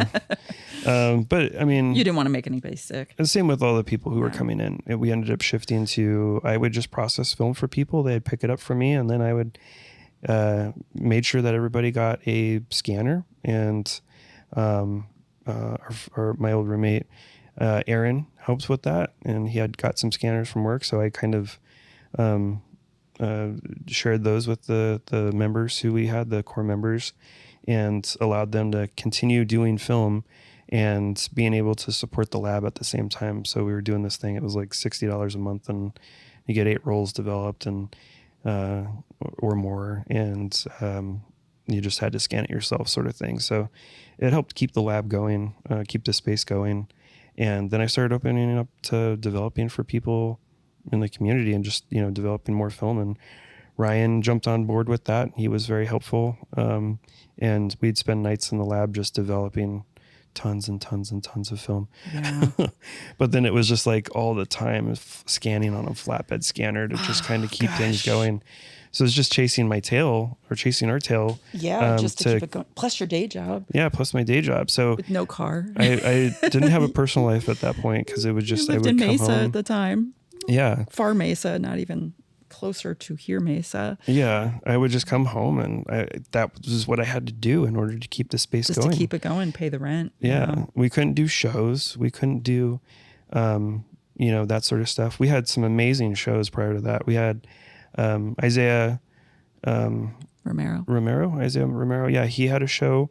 He went gung ho on that. I was very proud of him. He did some really big prints. He did a bunch of prints in the hall, and he even pulled in a VW Bug, which was like crazy. He's like, I want to put a bug in the lab for the show that I do. I'm like, what? I was like, do you like a real one? He's like, yeah, a real one. I was like, okay, cool. So he pulled the VW Bug into the lab and filled it with fog. He put a fog machine. You put a in fogger in the car. Yeah, and then Amazing. he had the plan to project lyrics or like dialogue on the back window. Nice. From the music that was also Nice. playing. It was a very thought out process, and I really appreciated that Yeah. from Isaiah, because it was just like thinking outside the box. Yeah, and that's something that I really enjoy with sharing photos is, it's not always necessary to go above and beyond, but it is nice to have this thing that pulls people in, and gets them interested. And you walk around the corner, you're like, what the hell is there a bug in this space? Yeah, It was just yeah. crazy. Barely fit. I bet. fit. Yeah, I was going to I've say got a there's video. double doors, but yeah, I have a couldn't go video with where he pulls it into the yard, and it's just crazy. But couldn't go any bigger on the car probably. and then the closing for the show, he pulled another older vehicle into the back, and then I remember them setting up a a little table and playing video games Yeah. in the corner over by the shed, Fun. which was hilarious. But yeah, that was we've had some fun shows in there. We've utilized the hall up front for some shows. We hung up some stuff. Kept going with that sort of kind of. Yeah. I mean, it This was is hard because it's a hall. I mean, Yeah. there's room in our hall. We have a big hall, but it's like still to have a proper show in there, it's like kind of impossible. But Yeah. put some extra lighting in there, which has helped actually through the time. And then right now we have we had a few. Ryan had a show out there, Yeah. and then Roger had a show, a solo show out there, and now we're down to podcast guests. So if you're ever on our podcast, eventually you go on the wall, which we have to switch out, by the way. Yeah. So if we take down your podcast guest, it's not just because we don't love you; it's because we only have a certain amount of space, and we Yeah. should get some new folk in there. Yeah. So we're utilizing our hall now for showing that. We previously used that as well for shows during Yeah, like Grand yeah. Ave Fest and whatnot. Yeah. But yeah, so I mean we've kept it going. And then along comes Polly, aka Stacy. and I showed up. I Stacy got showed up. She took a workshop with us. Yeah, speaking of, that was through what's his name? I just said his name and it just flew out of my head again. Roger. And Roger, it was still COVID time because I remember wearing masks and stuff. And I was taking a lot of photos at the time. I had always taken film photos because I'm an old person and that's all we had. And then I got into digital, and digital was just like, it's kind of boring. But I've been doing cyanotype work for a really long time. And then I started doing pinhole again. And I just, generally speaking, picking up on the analog. It was definitely like starting to snowball. And I had gone to a bike ride. And it was the Photo Cruise, which is now defunct, unfortunately, as these things go. But for a couple of years, Roger was running the bike ride group. Yeah. And the bike ride group, there was a couple film people there, though, because that's the first time I met Ben Thrasher, was actually through that group. Yep. And then I met Roger, but this community here is kind of small. So everybody kind of knows everybody. Danny, I met Danny there, not De La Cruz, Danny Upshaw. I met him through a bike ride as well. Our good friend Tanisa, I met her through a bike ride. Actually, it was one of the walks that came off the bike ride. It wasn't the bike ride, but we had walks too. So I met quite a few people, but Roger knew you, and he had said, and he knew I shot film and I was doing film stuff. And he's like, do you know Dan at Phoenix Film Revival? And I had not. I didn't, because I'm definitely one of those, if I want to know how to do it, I'm going to learn it myself. And I trial by error, and I'll fail, and then finally figure it out. So I wasn't ever really looking up workshops or educational spaces to do anything. But I looked PFR up and I was like, oh, that kind of sounds interesting. And I liked how it was presented, like the website was presented. And I just sort of looked on the Instagram. I'm like, this place seems kind of cool. Like, not just in a educational way, but I was attracted, like the community part of it seemed really, you could really feel it. And I was sort of trying to go for that more. I had lived, here in Phoenix. I've been here for a while, but I still hadn't kind of found my tribe, I guess is the best way to put it. And I was just sort of, it's weird that I chose COVID to, start doing that. But, or I think I was doing a little tiny bit before COVID, and then COVID happened. And what are you going to do? But we were doing the rides and it was outside. So it was kind of a perfect COVID activity because it was like, you're still outside. So you can still do this and be separated from people. And we were still like wearing masks and stuff. But I had looked you up and I thought, okay, this is interesting. And maybe it can fill in some of the gaps of some of the stuff that I'm doing, because I was developing film at home. I was actually developing paper, kind of like you were. I was doing pinhole with paper. So I was doing the dark roomish part of it, and I was familiar with that part, but I wasn't as familiar with the film end of it necessarily, but I had the cyanotype part of it. So I took the first workshop I took with you, I think, was the darkroom one. Was it the darkroom one? No, I think it was the film development. Oh, it was the film development one. Yeah. That's right. I took the film development one and it filled in the gaps. And I was like, okay, this makes a lot more sense. Yeah. Like you helped like fill in a lot of stuff. And I was like, okay, this makes more sense. Because some of the stuff I was doing was like, it wasn't necessarily wrong, but I was like, and I tell people to this day, it's hard to tell, especially if you're trying to teach yourself via books or internet or whatever. What's the right way to do it? And what's that's how that other person does it way? what's the Yeah. difference? Like, so, and there was a lot of that. So I was like, okay, great. And it just sort of got me over that hump that I needed to get over. And then I did sign up for a darkroom printing class with you as well. Yep. And then you knew I did cyanotype work, which you were totally familiar with already, but I was doing cyanotypes on glass. Yep. And you wanted to know how to do that. So I came in and actually taught you how to do cyanotype on glass workshop, which I haven't really Yeah. We spent like 2 hours like going over the whole process. with yeah, me. yeah, which I still haven't done a lot of because it is a little complicated. And I've sort of like, I go in phases of like what I work on, and cyanotype, I was working on them for literal decades. So I got kind of bored. So I kind of like went past that recently, and I'm not doing that so much. But yeah, and then I started coming in for, at the time, you had still had open hour memberships and stuff. So I started coming in for those, and then Yeah. I just started coming longer and longer and just hanging around longer and longer. And like we would be like just chatting away, like we really got along. Yeah. And we would chat the whole time. And I think I won you over because I started bringing you food. Yeah. Because I recognized Stacey knew that my I weakness. recognized that Dan was like going from his job straight to the lab, and then I was like, Yeah. "Are you eating?" I gave up on eating. I started having this immediate like caring about him, but I was like worried about him and his nutrition, and Yeah.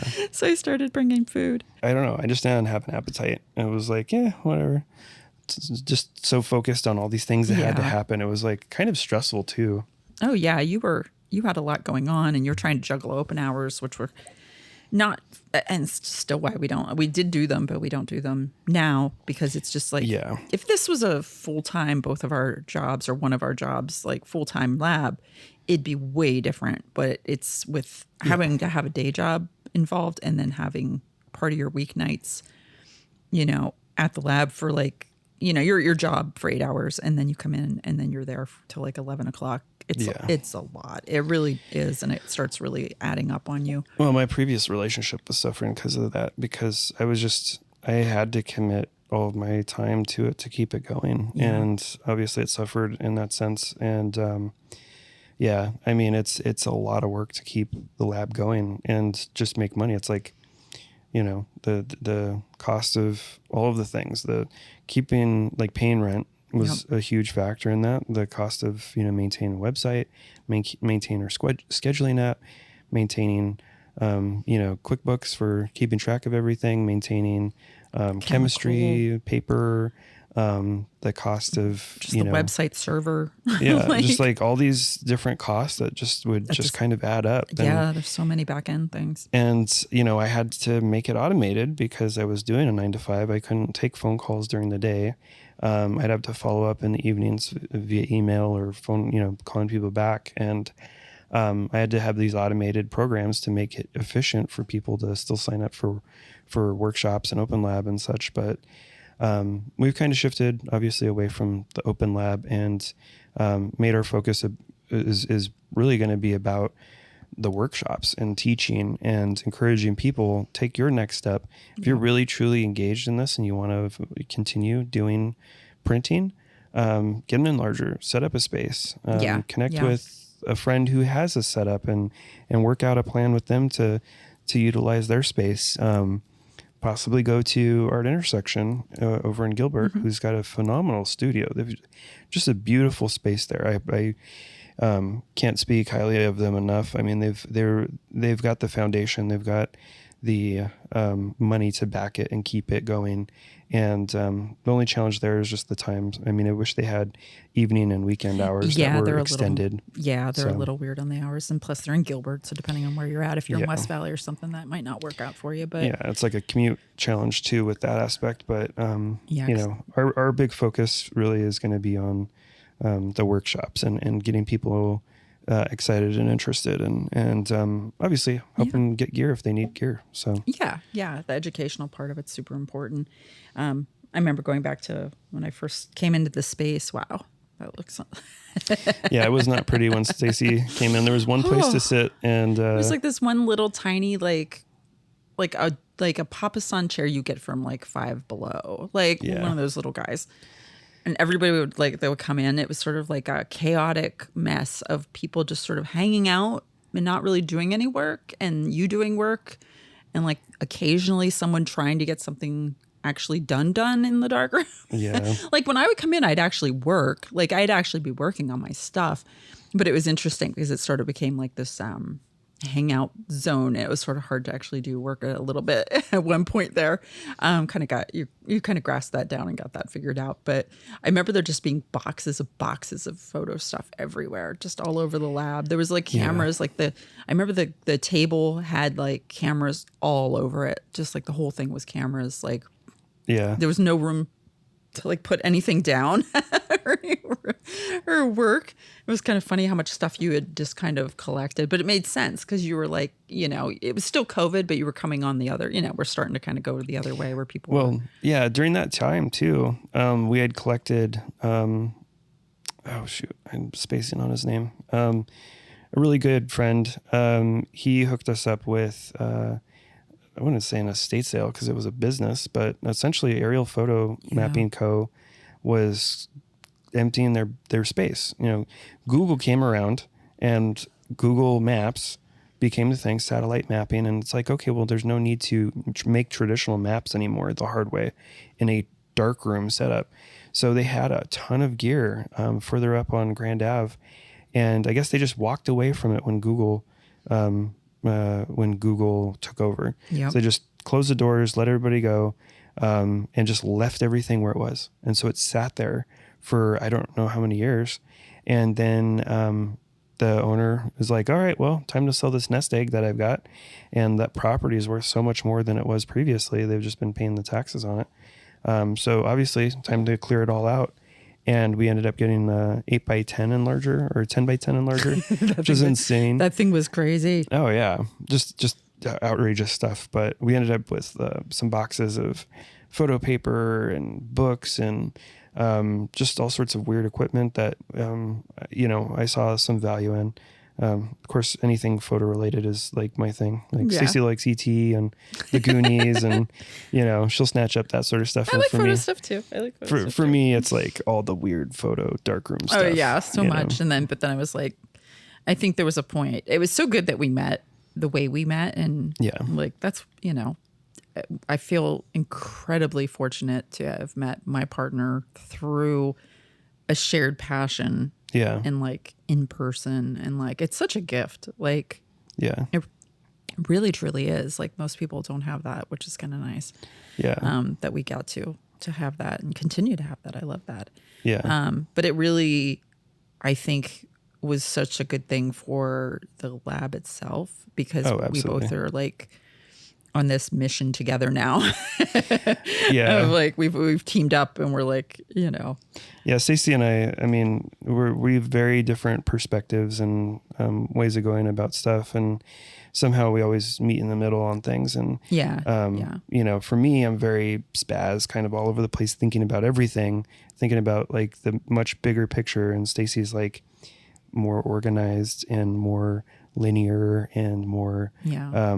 just, you know, more uniform. It's like we're opposites attract, essentially. Yeah, in some ways. Yeah. But at the same time, the core of like what we want to get to is there. Yeah, It's the we both have the it's same exact enthusiasm, which Yeah, is it's great. the same enthusiasm and the same end goal, but like how we personally go about it, and then we kind of mix it together with that. And it's been, God, it's been a good balance. It really has. Like, Yeah. it's like often you'll say stuff and I'll be like, okay. Like it helps balance me and it helps balance you. And Yeah. it's just really nice. But yeah, we've done a lot now. We've tried to kind of figure out, okay, you know, where do we go with this? How do we keep this sustainable? That's been the big question, because it's like, it's great to have a space. It's great to have a community space, but there's also a reality there where you're burning the candle at both ends, and you can't do that in perpetuity, especially when there's money involved. For me, it's always come from this center where I take photography very seriously. I feel I've had challenges with other people in the past about photography. And for me, it's like a very strong ethical thing where I have a lot of respect for it, and I have a lot of respect for the community. And I see other, you know, groups and like even things online where we have people doing photo books, and it's like, oh, you can be in this exclusive photo book, but it's not exclusive. It's anybody can submit. And it's just like just this money pit. It's a lot of scammy stuff out there, and I've always been very protective of people, and I personally have no interest in making money at anything that we're doing with PFR. For me, it's enjoyable, and the ability for us to, the time that I put into it, I would just like to get back down the road to create my own stuff. Yeah. Especially for Stacy. I know Stacy's very engaged right now with doing a lot of her own projects and experimenting, and it's a very important process, or part of this process is having that curiosity and playing with it, not just being interested in it, but playing with it. Yeah, but also because I need to have the creative part of it. So Right. it's important to me to keep that up on my end Right. too. So it's like I have that balance of, yes, the lab has to keep going, but I can't Right. I can't burn myself out. Well, you're Right. you're a little different because you get so much out of the lab running just on its own and True, running true. it, where I'm missing that part because I need the art part and the actual creating part of it. But I'm of the same, we don't have to make money. It just has to sustain. Right. It just has to sustain itself. And I feel like I've taken the burden on making it sustainable beyond reason in some senses. So it's hard sometimes because it's like, for me, it's just I want to enjoy it. But at the same time, it's being able to recognize that. And I think we're moving in a better direction now. We have been, And we've become much more sustainable. It used to be living month to month with the lab and freaking out about things. And we're in a better spot now, just making logical decisions that change things. Yeah. Having to be realistic with ourselves on I've got to charge a little bit more for these workshops and do a little bit less of the workshops, but it makes me not burnt out doing 8 workshops, four workshops in a day. In turn, a better workshop happens. Yeah. So it's a better quality. The quality goes up with that. Yeah. Yeah. And then just throwing in some extra things that we've done, which we've even, we do some stuff here and there, and then we pull back a little bit too. Like the photo booth's a good example of that.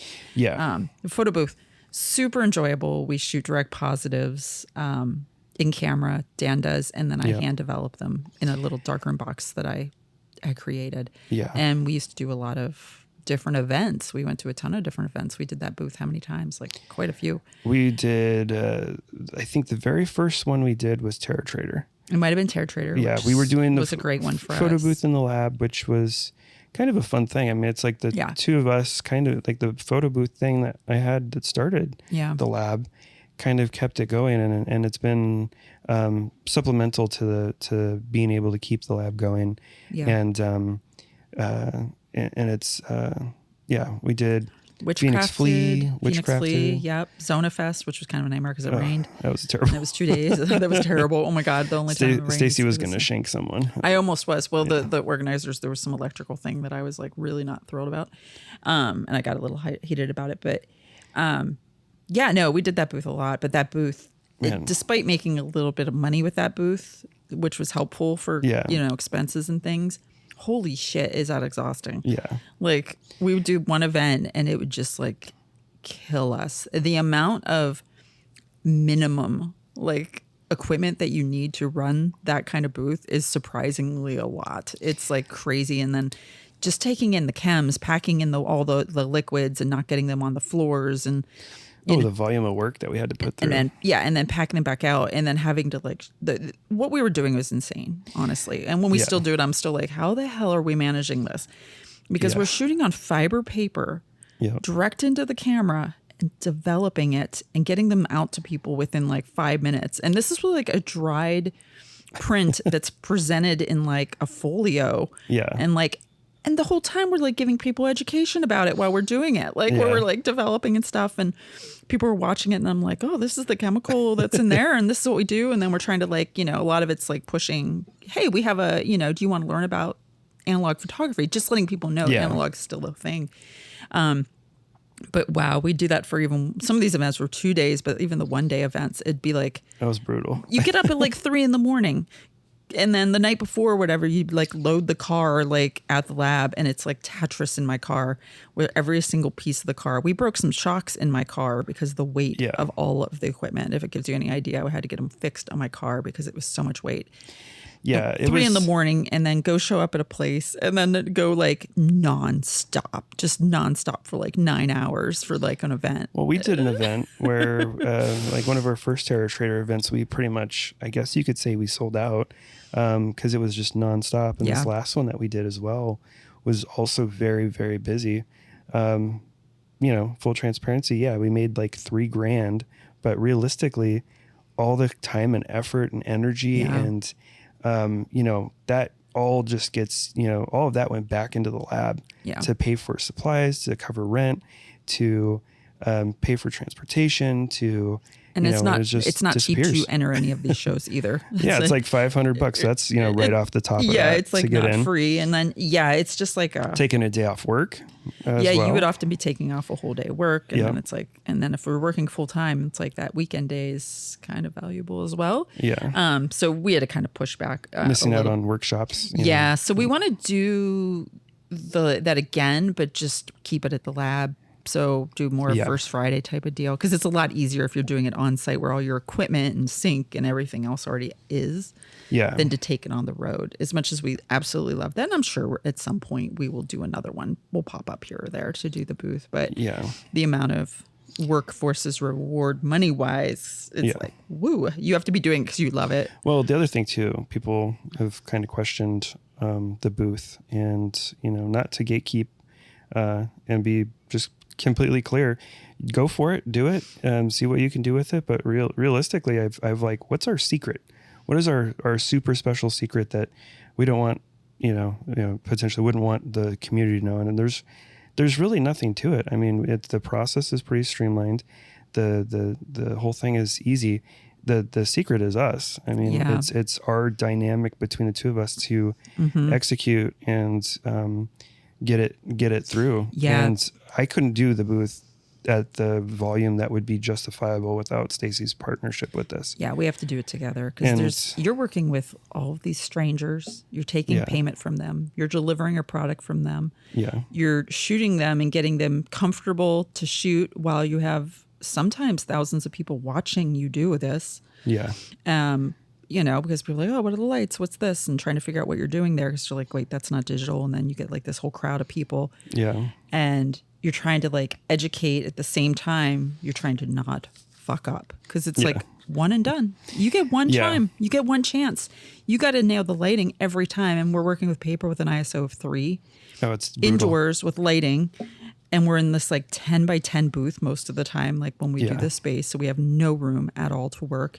And then I'm there hunched over in like my hands are in like the container the whole time. Yeah. And people are watching the camera because I have a camera in there and I'm explaining as I go Yeah. and I'm trying not to like screw up the like, you know, it's such a, you have to know your role Yeah. in that. And it's like, you have to, it's straight up like, it's just intensity of working the entire time we're doing it. I'm like the host and like the waiter, and Stacy's like the back of the house. Yeah. And it's like It's a little bit there's- like that. There's this like balance between like the two of us. Yeah, we with that whole balance process. really, really well. Like being able to like hand off, like, you know, because you're handing me off the cartridges as you're shooting them, and then you know I have to keep track of all of those in the order that they were shot, and I Yeah. have to develop them all in the order that they were shot because people are waiting Yeah. in these lines, and then I have to also update you as I'm going with like how the shoot's going. How's the lighting? Oh, Yeah, maintain you the got to lighting and adjust everything. this because like stuff changes as we're there. Yeah. My hands are in these chemicals and the chemicals are getting warmer through the day. There's been a couple times where we've been outside where I've had to like heat up the chems with like warming Or cool 'em bags down, and yeah. stuff. And put ice in there. All the Yep. temperature changes. And as the day goes and as the chems are used, it changes how Dan has to shoot as well. Yeah. So it's all this like back and forth also that we have to do. It's not just like, oh, it's all set up once and you just shoot and develop. Oh no, you have to like change all of it as you're going, which is, and the outdoor ones were always super fun because the light from the sun, depending on where you're at Oh, in, yeah. in the booth. And oh my God. we had one shot that was really awesome. That was at Witchcrafted Market, and It was later in the day and the sun had just started to set right below. So we actually had sun hitting the backdrop. And so we had a combination of both the strobe and the sun contributing to the shot, the exposure of the shot. And so it was really cool because the couple that we shot with had very much like a Dune sort of feel to their dress up and everything. So because Witchcrafted, you know, some people dress up. These guys weren't like super dressy, but they had like the tops looked you know, very Dune-ish. A lot of people dress like kind of witchy, organic-y, you know, forest fairy, like a lot of that. And I feel like the backdrop had this sort of crazy look, and basically the can from the strobe created this circle in the shot that illuminated in such a way that it was like a moon that was behind them. That was a fun photo. And then also the strobes had just enough power to illuminate them. So it was such a just weird sort of shot. I wish we had taken a photo of it. I know. Every once in a while I'd try to do that. I was always so busy. It was so hard to like. But it was. There's been a few shots that have just been like, oh. Yeah, we got so a couple, good. Yeah, we've got a couple in there where we go like, oh, these are amazing. Just the lighting just is perfect. We worked at Phoenix Forge. We did an event with them. And the lighting was great for that. Oh my God. I don't know. We never could recreate it, but I was like, that was the most perfect light we ever had for any of the booths we did. It was like every photo we did there, everything was spot on. Like the exposure, and that was the one development. event where we weren't collecting any sort of pay. I know, we volunteered ourselves on that. They bought us chems and paper though. Yeah. They did exchange that, which was good. And we had air conditioning and everybody there was really chill. Everyone was super chill. Yeah, and it wasn't super busy either, which maybe helped. But I remember just like all the photos from that were like lighting nailed everything. I was like, what is going on? We had normally one, you have to like kind of wiggle room a lot of stuff and be like, it's a little off. We had one where somebody had a lighter lit and they were holding like a thing of dynamite as like one of the props. Yeah. And like you could see the lighter flame. The lighter's in there. Yeah, the lighter flame. And then I was just like, like this is great, you know? But it's a very fickle process. God, yeah. But it's fun when you can get it. But. Yeah. But we'll definitely do it again at the lab. Yeah. Will be most of what you'll see on that because we just made a decision just because it was killing us. Yeah. But Stacy's come along too and contributed to helping organize some of these bigger meetups that we've had. Typically we get these meetups where we post up about it. Nothing extravagant, but Stacy's been helping with coordinating that, getting the details together, making the event more enjoyable for the community. So this last one that we did, Filmapalooza was exciting. Coincidentally happening, I think the same weekend Budsapalooza was. It was actually we're not super original. It was Film Photography Day or Analog Photography Day. Yeah, which was a coincidence because we had planned it and not realized it matched up till later, and then we're like, wait, what? Yeah.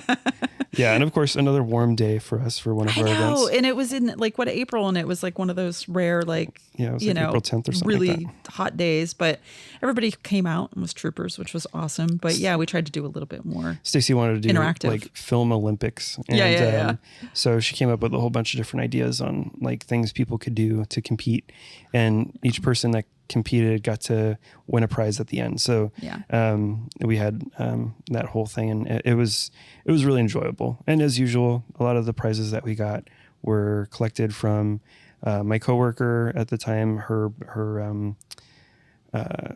dad was or is passing from I think he's passed already, but from Alzheimer's or dementia, and she was in charge of getting rid of a lot of the stuff that he's collected. And as us oddballs go, we like weird things, and his thing was Kodak and anything Kodak branded, and cameras, Kodak branded stuff. Didn't seem to shoot much, but no, he had all of the equipment, and he had it all labeled. There was little numbers on a lot of it. Oh yeah. So we had been collecting all of that stuff that she was kind of getting to us and selling to us. Yeah. And then just through the year, just sort of grab stuff and we're like, oh, that'd be fun. That'd be a fun giveaway. We had film that we gave away, an SX70 with film. 110 cameras. We had a ton of those. Yeah, the NX70 was nice. That thing's worth like a lot. Yeah, that was a good setup. We gave away like a $500 setup. We literally did. It had like the nice leather bag, the flashes, like perfect condition camera, the film. We gave the film away even with it. Yeah, I was excited to give that away.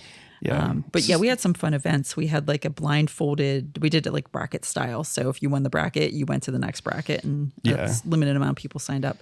But load, I think it was the Pentax K1000 blindfolded. Yeah. You had to like get it to the first frame properly loaded. And then we did a blindfolded loading of a film canister with a Patterson tank competition as well. So instead of the dark bag, it was out in the open. We used a whole bunch of, thank God for that 100-foot rolls of film we have, because we hand rolled film for a while and we sold some, and we had a batch that we had hand rolled 100-foot of film, and the tape that we used was bad tape. Yeah. So all of the ones like you can use it, but you can't get it back in the canister. The tape would fail. Defective. So we have this whole box of like, I mean, it's workable, but you have to just like take your film out in a dark bag and put it in a dark canister, kind of deal.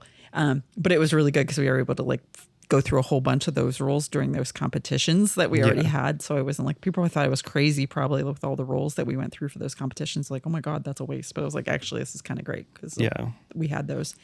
And then we had like film trivia, and we had a bunch of stuff. So it was just really nice to have like a community come together and do that. And I want to make, as I told Dan, I like events where it's not just you're showing up and you're just talking to each other. It helps get people interacted. Yeah, engagement's really important, I think. Yeah. And we're looking forward to doing much more of these. We want to do way more of those. And trying to figure out a way to find a balance. The last couple that we've done, we haven't charged or anything like that for, because that's not necessary. We want to see the community engagement. So trying to figure out a balance to raise funds to get better prizes, and not have those costs kind of come out of the PFR fund that's keeping the lab going. Out of more than the PFR fund. That was out of our fund. Yeah, that was out of my pocket. Yeah, that came out of us. Like that wasn't even PFR funding a lot of that. So, but it's enjoyable. But I think there's a balance there. We've got some good stuff on the horizon where we do. The community can contribute and be more engaged and all that stuff. So yeah. But yeah, bigger meetups and giveaways, definitely have that on the horizon. We actually got to do a couple of video projects in the lab too, which were fun. I think it was a year and a half ago. It was a surprise one. We had a Spirit of St. Louis documentary teaser that got shot in our space, and I wasn't expecting much of it. Yeah. And then it was a crew of like 5 people. There was a lot of people in there. Yeah, I know. I don't know if they were knowing. So it was the grandson of the gentleman that designed the Spirit of St. Louis, which was the first plane that went on a transcontinental plane ride nonstop. That was what's his name? Nova. The grandson's name's Nova. Yeah. And I think forget his first name now. But he's doing a documentary and he's trying to put it together. I think he's still working on it. It's just a slow but steady burn there. But Nova Hall. Yeah. And he wanted to come in the lab and shoot. So we did that, which was super fun. But it was fun to see so many people like squeezed in there. And then the Frames documentary, which is exciting, with Frank. So Frank, and I forget your last name, Frank. I'm sorry. You're right. He's in Florida. It's something with a D. And Frank was looking for photographers, young photographers that were trying to make it a career, like right out of school, basically. So he was looking for kids. Well, anybody young engaged. young people. Yeah. From 4 corners of the U.S., basically. And he had tapped us for Southwest and asked if we knew anybody, and we're like, yeah, we do. And he ended up meeting up with KJ Herb, and she has done a lot of shooting with him. But for a couple days, they came in the lab and were filming her shooting, which was kind of great. So to see that. So hopefully that'll come to PBS at some point, and we'll get to see KJ on there and see how that turned out for him. It sounds really fun. Yeah, and if Everett contacts him back. I think Everett Everett Malloy. Everett, you're kind of in like New York. You're in New York, LA. You're a little everywhere. Yeah, he may be part of that project. Maybe, too. I don't know for sure if that happened, but KJ for sure did, which was awesome. But it was nice to meet him because then we got a little bit of an in, and I guess we can sort of announce. Yeah, we got an in to Kodak. So we're going. Here at the end of summer, we're going to go to the Kodak factory because we've wanted to do that for a long time. So we're going to Rochester. We'll be up in Rochester for a few days. And Frank had connected us with the guy at Kodak Todd, who is the curator for their technology division, like they're basically their historic technology, basically the Kodak vault. the vault. The Yeah. vault. So So in turn, we have an appointment to go see the vault, yeah, we looked which is out. not a public thing. It's Yeah, like, so Todd Gustafson. super, super excited about this. We got to connect with him, and we're excited for that. Oh And my God, we're so excited about it. So I'm all giddy. Stacy's definitely excited. I know she was integral in making that connection and following up with all that, and getting this trip planned as well. So we're excited to both visit Kodak, the actual the actual factory and museum. and we're going to go all around Rochester, all the different sites where they had stuff, Yeah. and then just sort of check it all out. But yeah, we get a full day where we get to enjoy the museum as well, which is, Yeah. the property where what's his name lived is there. Yeah. And possibly Durst. Durst is Maybe Durst, yeah. OG manufacturer of darkroom equipment, Yeah. Particularly high-end enlargers and other lab processing equipment. But they've also shifted over to large format digital. Yeah. So it'll be awesome. Hopefully we can get a little tour of their facility as well, Yeah. or their showroom. We'll report back after Yeah. both of these, but we're super stoked. I mean, I'm Fingers- stoked just generally speaking to go on vacation. Yeah. I need one of those Yes. real bad. But yeah, just to get to do that stuff is going to be super duper exciting. So we're going to definitely let you guys know. And then we have some fun stuff. So we were talking about at the beginning how we're sort of going into PFR Yeah, so- 2.0. So the transition, we talked about the transition, past, and now we're going into the future. So we last year did a book. I said, you know what? We're going to do a book. We're going to do, Yep. we're going to do a community photo book. I think that's, zines obviously are talk of the town right now. It's kind of been, they've been around for ages, but, we're excited because we have our book that we're going to be doing. Yep. So- Calling it a zine isn't right. It's not a zine. Yeah, Stacey and I- The technical definition of a zine is not what this is. This is a photo anthology, is what this is. It's a collection of zines, essentially. No, because it's not like zines in the book. It's Yeah. the individual photos in the book. But we have the photos anthology. We called it, even last year, we originally, if you went onto our website for it, you saw it said photo zine, but the zine was crossed out and then it said book. 'Cause Yeah. it was a book. We had so many people submit to it that it expanded into a book. Yeah, So, it wasn't even a zine. Yeah. But we decided to do it again, which we hinted at before that we were going to maybe make this a yearly thing. But we decided to crank it up a notch, more than a notch, a few notches. We're Yeah. like, you know what? We could do some fun stuff with this. Let's see what we can do that might be even more engaging for the community for this. Yeah. So we have a new plan. Yeah. So we have coordinated with a friend here in the community to actually utilize their space, their gallery space, as a means to show off some of the people in this book. And so not only are we going to produce this book, We not naming the we can, gallery. I think we're set on that now. yeah, I suppose we are. We can set on this. Yeah, I mean, Andrew over at, it was actually kind of where we got our start again with PFR was through Andrew Peelage. And he had the drive-through gallery, and now he has the Brill Line Gallery, which is connected to his house. So we're excited for this because not only are we producing this book, we are also giving those who are participating in the book an opportunity to show their work. So it'll be a juried collection that gets to be shown in this gallery. And one lucky person will actually get to have the cover. So, we're super excited for that because why not? Why not do a Get show? into some of the details here. So Yeah. we're announcing it. This is our official announcement, and then we're going to do this on social media as well. So July 1st is really where we're announcing it and telling people. So between July and August is your chance to get the work ready, basically, for it. August 31st. Yes. Friday. So all of July, Yep. all of August Yep. that you get. So what we're going to do is the book is going to be limited to 200 people total, not including us. We're not in this one. We were in the last one. We're not going to be in this one. So 200 people allowed, and you can submit up to 3 photos of your choice for the book. Yep. And it's going to be judged at different stages. There's a couple levels of judging that's going to happen. So the first 3, immediately, we're just going to whittle down to 1. There'll be a judge on that. You're not going to know which one of your photos gets in the book until you get the book. And the book will have 1 of your 3 photos, up to 3. You don't have to submit all 3. You could only submit 1 if you wanted to, and that's going to be the one we're going to get in. After we have 200 people, so you can max out total that we receive 600 photos from 200 people if they all do 3. And out of that, we're going to whittle it down to 200 photos. Yep. And out of the 200 photos, those are going to be judged by a 3-person judging team that's going to look at it through all kinds of different lenses. So Yep. technical lens, creative lens, just, everything you can kind of, quote unquote, judge a photo through.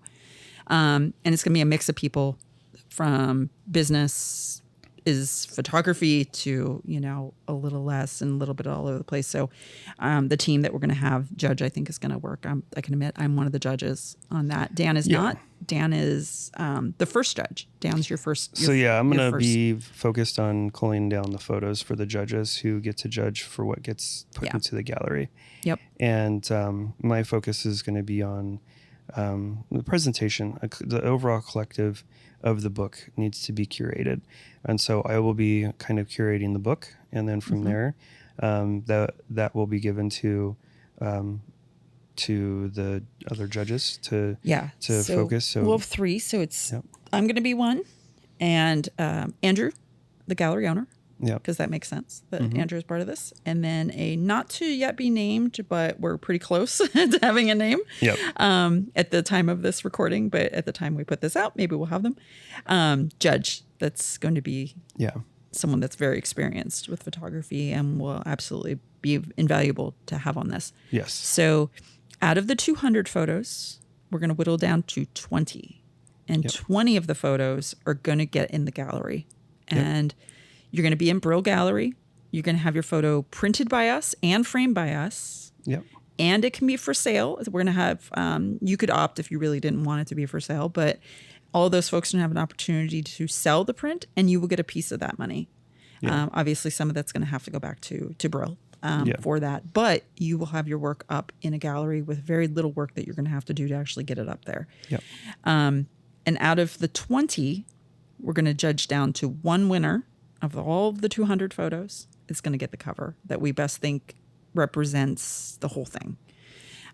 So 1 person. So you have a chance just in getting this with just entering alone. You're getting in the book 100%. You're getting in the book with submitting. And then you're going to get, that's not a bad percentage chance. So 20 out of the 200 to be in the gallery, plus featured in the book. Right. Also, we're going to do an opening on the 3rd Friday of January, which is going to be Friday the 16th. And we're going to have a big event at Brill Gallery. And if you've never been to Brill, he's got a wonderful space there. The gallery is perfect. His backyard is even more perfect. We're going to have a screen set up. We're going to have a slideshow of all the photos.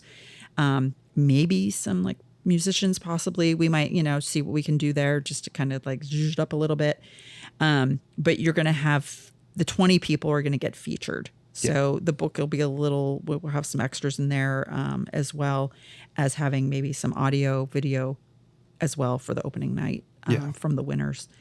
So we want to give people notice on this because we got pretty high numbers last time for it. Yeah, and we figured this is going to maybe pull in a little harder numbers. Oh, yeah. But we want everybody not just to be like, oh, no, I have to pressure because there's 200 and I want to make sure I make it. I got to just submit whatever I have.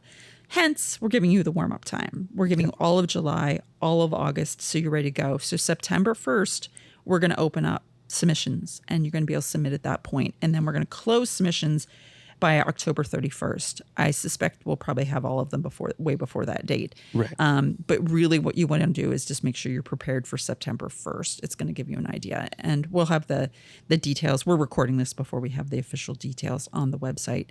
But if this is your first time listening, go to the website, which means just go to our Instagram. You'll see all the details that they'll be up by the airing of this podcast. Yeah, and this time around we'll have a theme. So as Yeah. opposed to having a collection like we did last time, essentially we called our last photo book zine book thing consolidation, which essentially is like taking all of these different things and bringing it together and eliminating some of these other stuff, but to consolidate down to this one thing.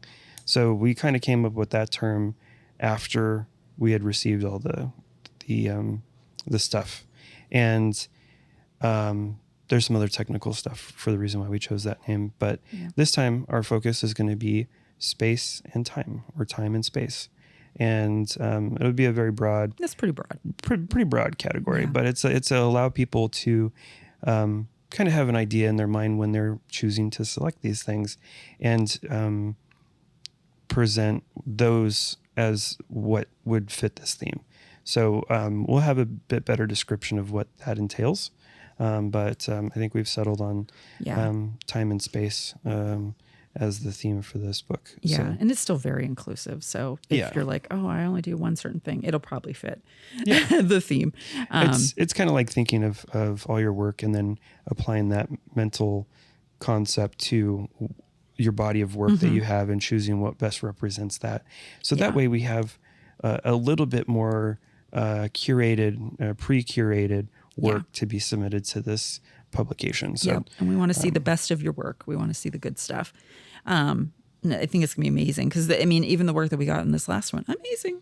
Oh, yeah. Anyone has the book or seen the book, it's amazing. It's amazing to see everyone's work and where everybody's shooting from and how they're shooting, and just all over the place from like your disposable cameras to your Polaroids to your high-end film cameras to your large format cameras, just everywhere, all over. And it's gonna be the same thing, and alternative process and all that good stuff. So we're really excited about doing this again, but we wanted to give everybody a really nice amount of runway up until it, because like I said, the show's not going to happen until January. But you kind of want to put that on your calendar too. It's going to be January, Friday the 16th, going to be a great event. It's going to be amazing there. Yeah. We may or may not do a few hours the next day too, just to spread it out a little bit. Yeah. Especially just because it's a weekend, and sometimes, weekdays are hard for people. So maybe we can throw, just so people can come and see. Yeah. But you could get the cover, and just to get into a gallery show, that's amazing, and not really have to do anything, minus submitting your photos already, and we're going to do the work for you. So we got that going on, and then kind of overlapping with all that going on, fun. Sad for us in a little bit of ways, because our lab mate, Jeff, has decided to sort of switch gears on how he's doing things, and he's been in the space for a lot longer than we have. Oh, yeah, definitely. And he's decided to give up his half of the lab, his space, and move on to some different things. So he is moving out, and we made a decision that, we'll more of it worked out for us kind of thing. More so because we were always like, we need more room. We always say that we need more room. We need more room for all the things that we've wanted to do. And some of the things we have done have been a little bit more limited. So we're going to he's going to move out, and we're going to expand the space. We're moving the lab portion over to where his space is, which is ever so slightly less space than what we have on the side now. And we're turning where the lab is currently into a dark room. Or not dark room. It is a dark room. It is dark We're room. turning it into a gallery. Yeah.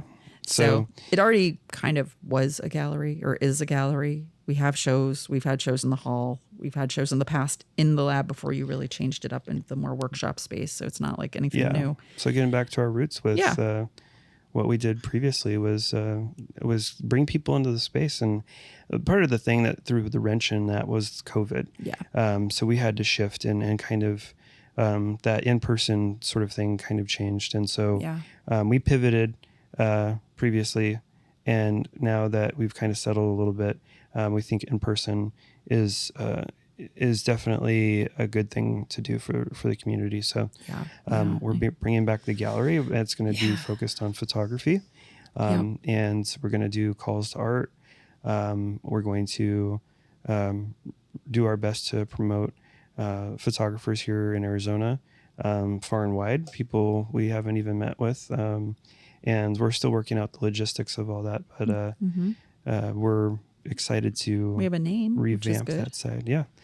We actually, It's a great full circle as well. yeah, Stacey and I have been kind of going back and forth on the name for a while. We're trying to figure out what do we call this gallery? What do we, how do we represent it? And I kind of had an epiphany one day. Originally we were going to call it the Sliding Door Gallery. So you have a giant Because sliding we door. have a giant sliding door. But I look back at some of the stuff that we've done previously, and the show that really got that I'd mentioned previously was called the Up Close Show, and it was a private or no, up close a personal evening with the film community, I think is what the name of the show was that we had. And Up Close Gallery wasn't taken. So we snagged the website, we snagged the handle, and we're excited to have this this connection with the community again and continue showing work. So Yeah, that'll be super fun. So the rest of Dan and I's summer is going to be fun because if you've been in our space, it needs some work, and we have a lot of work to go. But we're pretty planned out at this point. We kind of know exactly what we need to do to attack this. Yeah. We don't have much of a budget, so it's like part of it's like, okay, how do we maximize budget and time to get everything going? But we're going to make that gallery as nice as we possibly can. So we really want a nice space that people feel comfortable coming into and presenting work. We'll do some calls to art in the new year. Don't have exact dates on that yet, but expect that. That's going to be our focus. Will be a lot of group shows. We really want to get back to community group shows. And then as time goes by, we'll start doing a lot more individual shows. Solo and more conceptual stuff. And more bodies of work to kind of focus in on that. And absolutely. Obviously with the more open footprint in that space, we're excited to also do obviously meetups like we had said before. A big thing that I want to do is lectures. There's a lot of information that I've collected over the years that I'd like to share and get out to the community and share my perspective on things and kind of represent myself a little bit better, but also with other huge players that I've gleaned a lot of information from and I've connected with.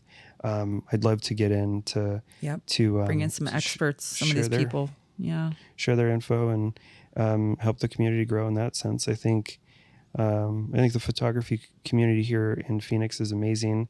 I feel we all want to have our place in the community and we want to grow. And what better way to do it than to share in this dialogue, not just in a photo basis, but this dialogue with other creatives and people who've got that experience. And I think it's going to be really exciting. Yeah. We're super stoked about it. So, and then we'll have that kind of sort of going by the end of the year because we got to get workshops going back again by September. So we don't have a lot of time because we have downtime. We're not making any money and we don't have anybody coming in for workshops. But we'll have that around September where we'll actually be built out in there and ready to go. And then we'll soft launch it with my show. I have a show I've been working on for a while now.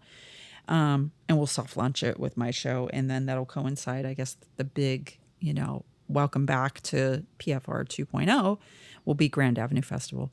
Because Grand Avenue Festival will be done with the lab. My show will be up, and then we're going to do the photo booth in there this year to get some funds because we got to do some money, makeup time to fund all the stuff that we're going to have to do to get it there to where it's at. But we're really, really excited about kind of doing this full circle of back to kind of the roots of it and getting back to the community portion of it and showing people's work and really having in-person spaces. And it's exciting that, obviously this podcast is out on July 1st, which is our 7-year anniversary on Grand Avenue, but we also have the 9-year anniversary of pursuing this with the community, coinciding with this opening that we're going to have during Grand Ave Festival. So Yep. And I told Dan we have to go 25 years at least because that's the silver anniversary.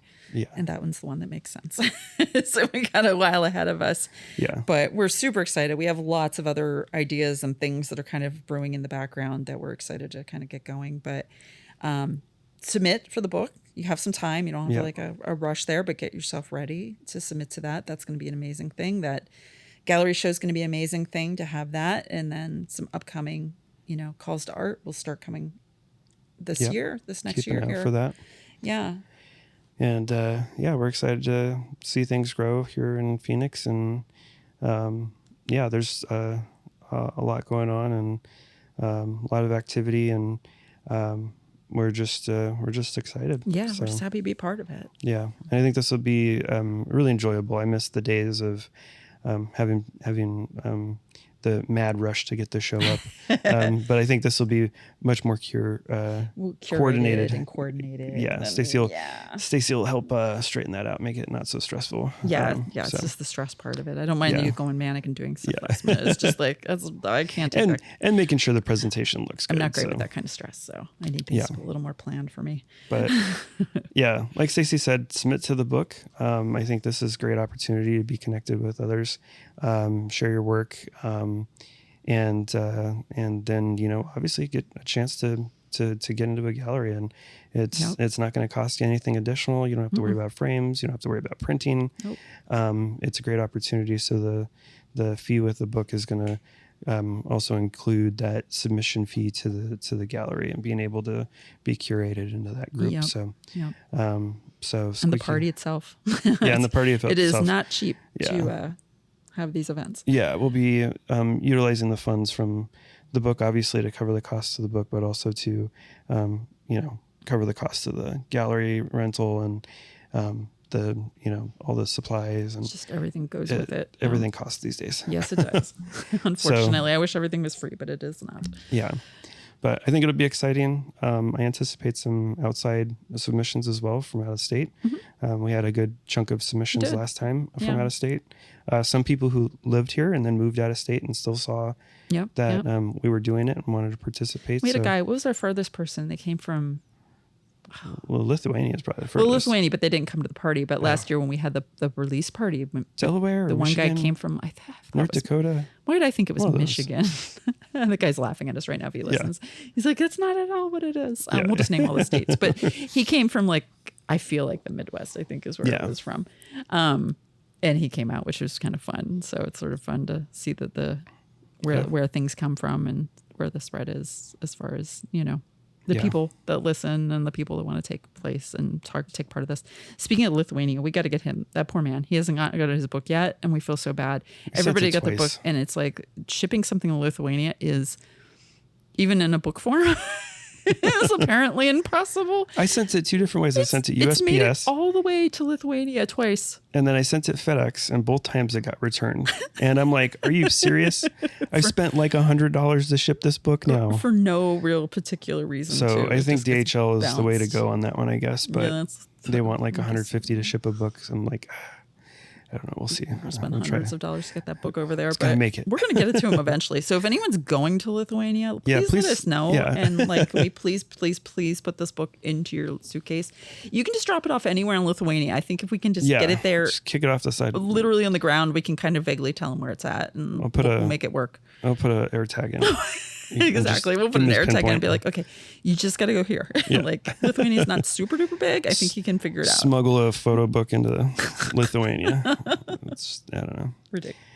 But So we're probably not taking out of country submissions this year, we're but we'll hold off just on for the that. sanity of shipping.